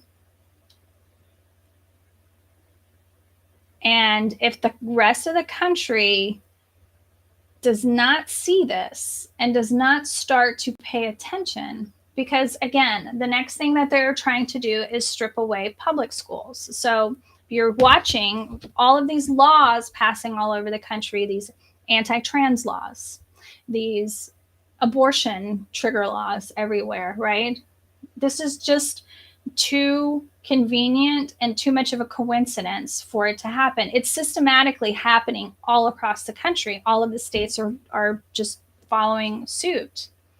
They are trying to dismantle public schools because, number one, they don't want to know the history of this country. You know, that's why there's this whole anti-CRT push. They don't want people to be woke and to know the real history of what's going on, because guess what? When you understand the history of how bad the indigenous people were treated, how bad the Black people were treated, how bad the Asians were treated, you as a human who have any sort of empathy will want to correct those wrongs. That means doing things that will help people to gain a little bit of power that they've never been able to achieve in this country before. And that is a problem, because who has always been in charge of this country? It's always been dominated by white men. Even behind the scenes, we know corporations that run everything, the lobbyists, they're all predominantly ran by white men, and mostly older white men. And there is still this racism. There is still this fear. Plus, we lost 1 million people due to COVID, right? So we're losing people. People are living too long, not having enough babies. So there's this, not only this great replacement, but Elon Musk tweeted 4 times since December. He has tweeted 4 times about low birth rates and low populations, because I believe for him, it's more about just having enough bodies to produce whatever we need to produce to keep this country going, right? We don't, and you can see it right now. People are complaining that they can't hire enough people because all of those low-paying jobs that nobody wants to fill right now, most of those people that died from COVID were those frontline workers. So there's this great replacement, aka white supremacy, but there's also, we're just not producing enough workers. So you have a good combination right there. It doesn't, you can be racist or you can just be classist and capitalist, but there's so many different ways that those people are coming together, those powers at be coming together to make all of these things happen in this country. So there's fear of white people not being the majority anymore. So you could say it's a white supremacy thing. You could also say that it's a class thing, that we need enough low-income poor people to do the medial, labor jobs that are needed to actually make those companies make money. You could say it's a religious thing. There's just so many different avenues that people can jump on board, and they don't necessarily have to be white supremacists. They could totally just be capitalists and be okay with what's going on, because this country is full of people who are greedy, people who are selfish, people who are racist. It's just a perfect combination for them to continue to fearmonger their base, to try to regain control of this country again, to eventually turn us into a white Christian nationalist nation. So I rambled on too long about that, but I am going to start doing series just based on this, because it's a lot of information to cover. But I just want you to kind of understand and keep that in your mind, so you can kind of understand where everything is going and how this is all tied together with Donald Trump. And just be alert and just, pay attention to everything. Be vigilant as far as the elections. And we just have to keep spreading the word and trying to get as many people to vote blue. So the next January 6th hearing is going to be on Monday at 10 a.m. So what I will probably do is do another show like this later on that evening to kind of recap what they talked about and see what progress we're making with this investigation. But that is all for tonight. I appreciate everybody who stopped by and stayed with me for this long and listened to me blabber. I hope it was somewhat informative, and I hope you all will subscribe to my YouTube. I'm also on TikTok, Twitter. I have a Twitch channel, but I don't really use it, and Instagram. All change the system. So thank you guys. Y'all have a great night.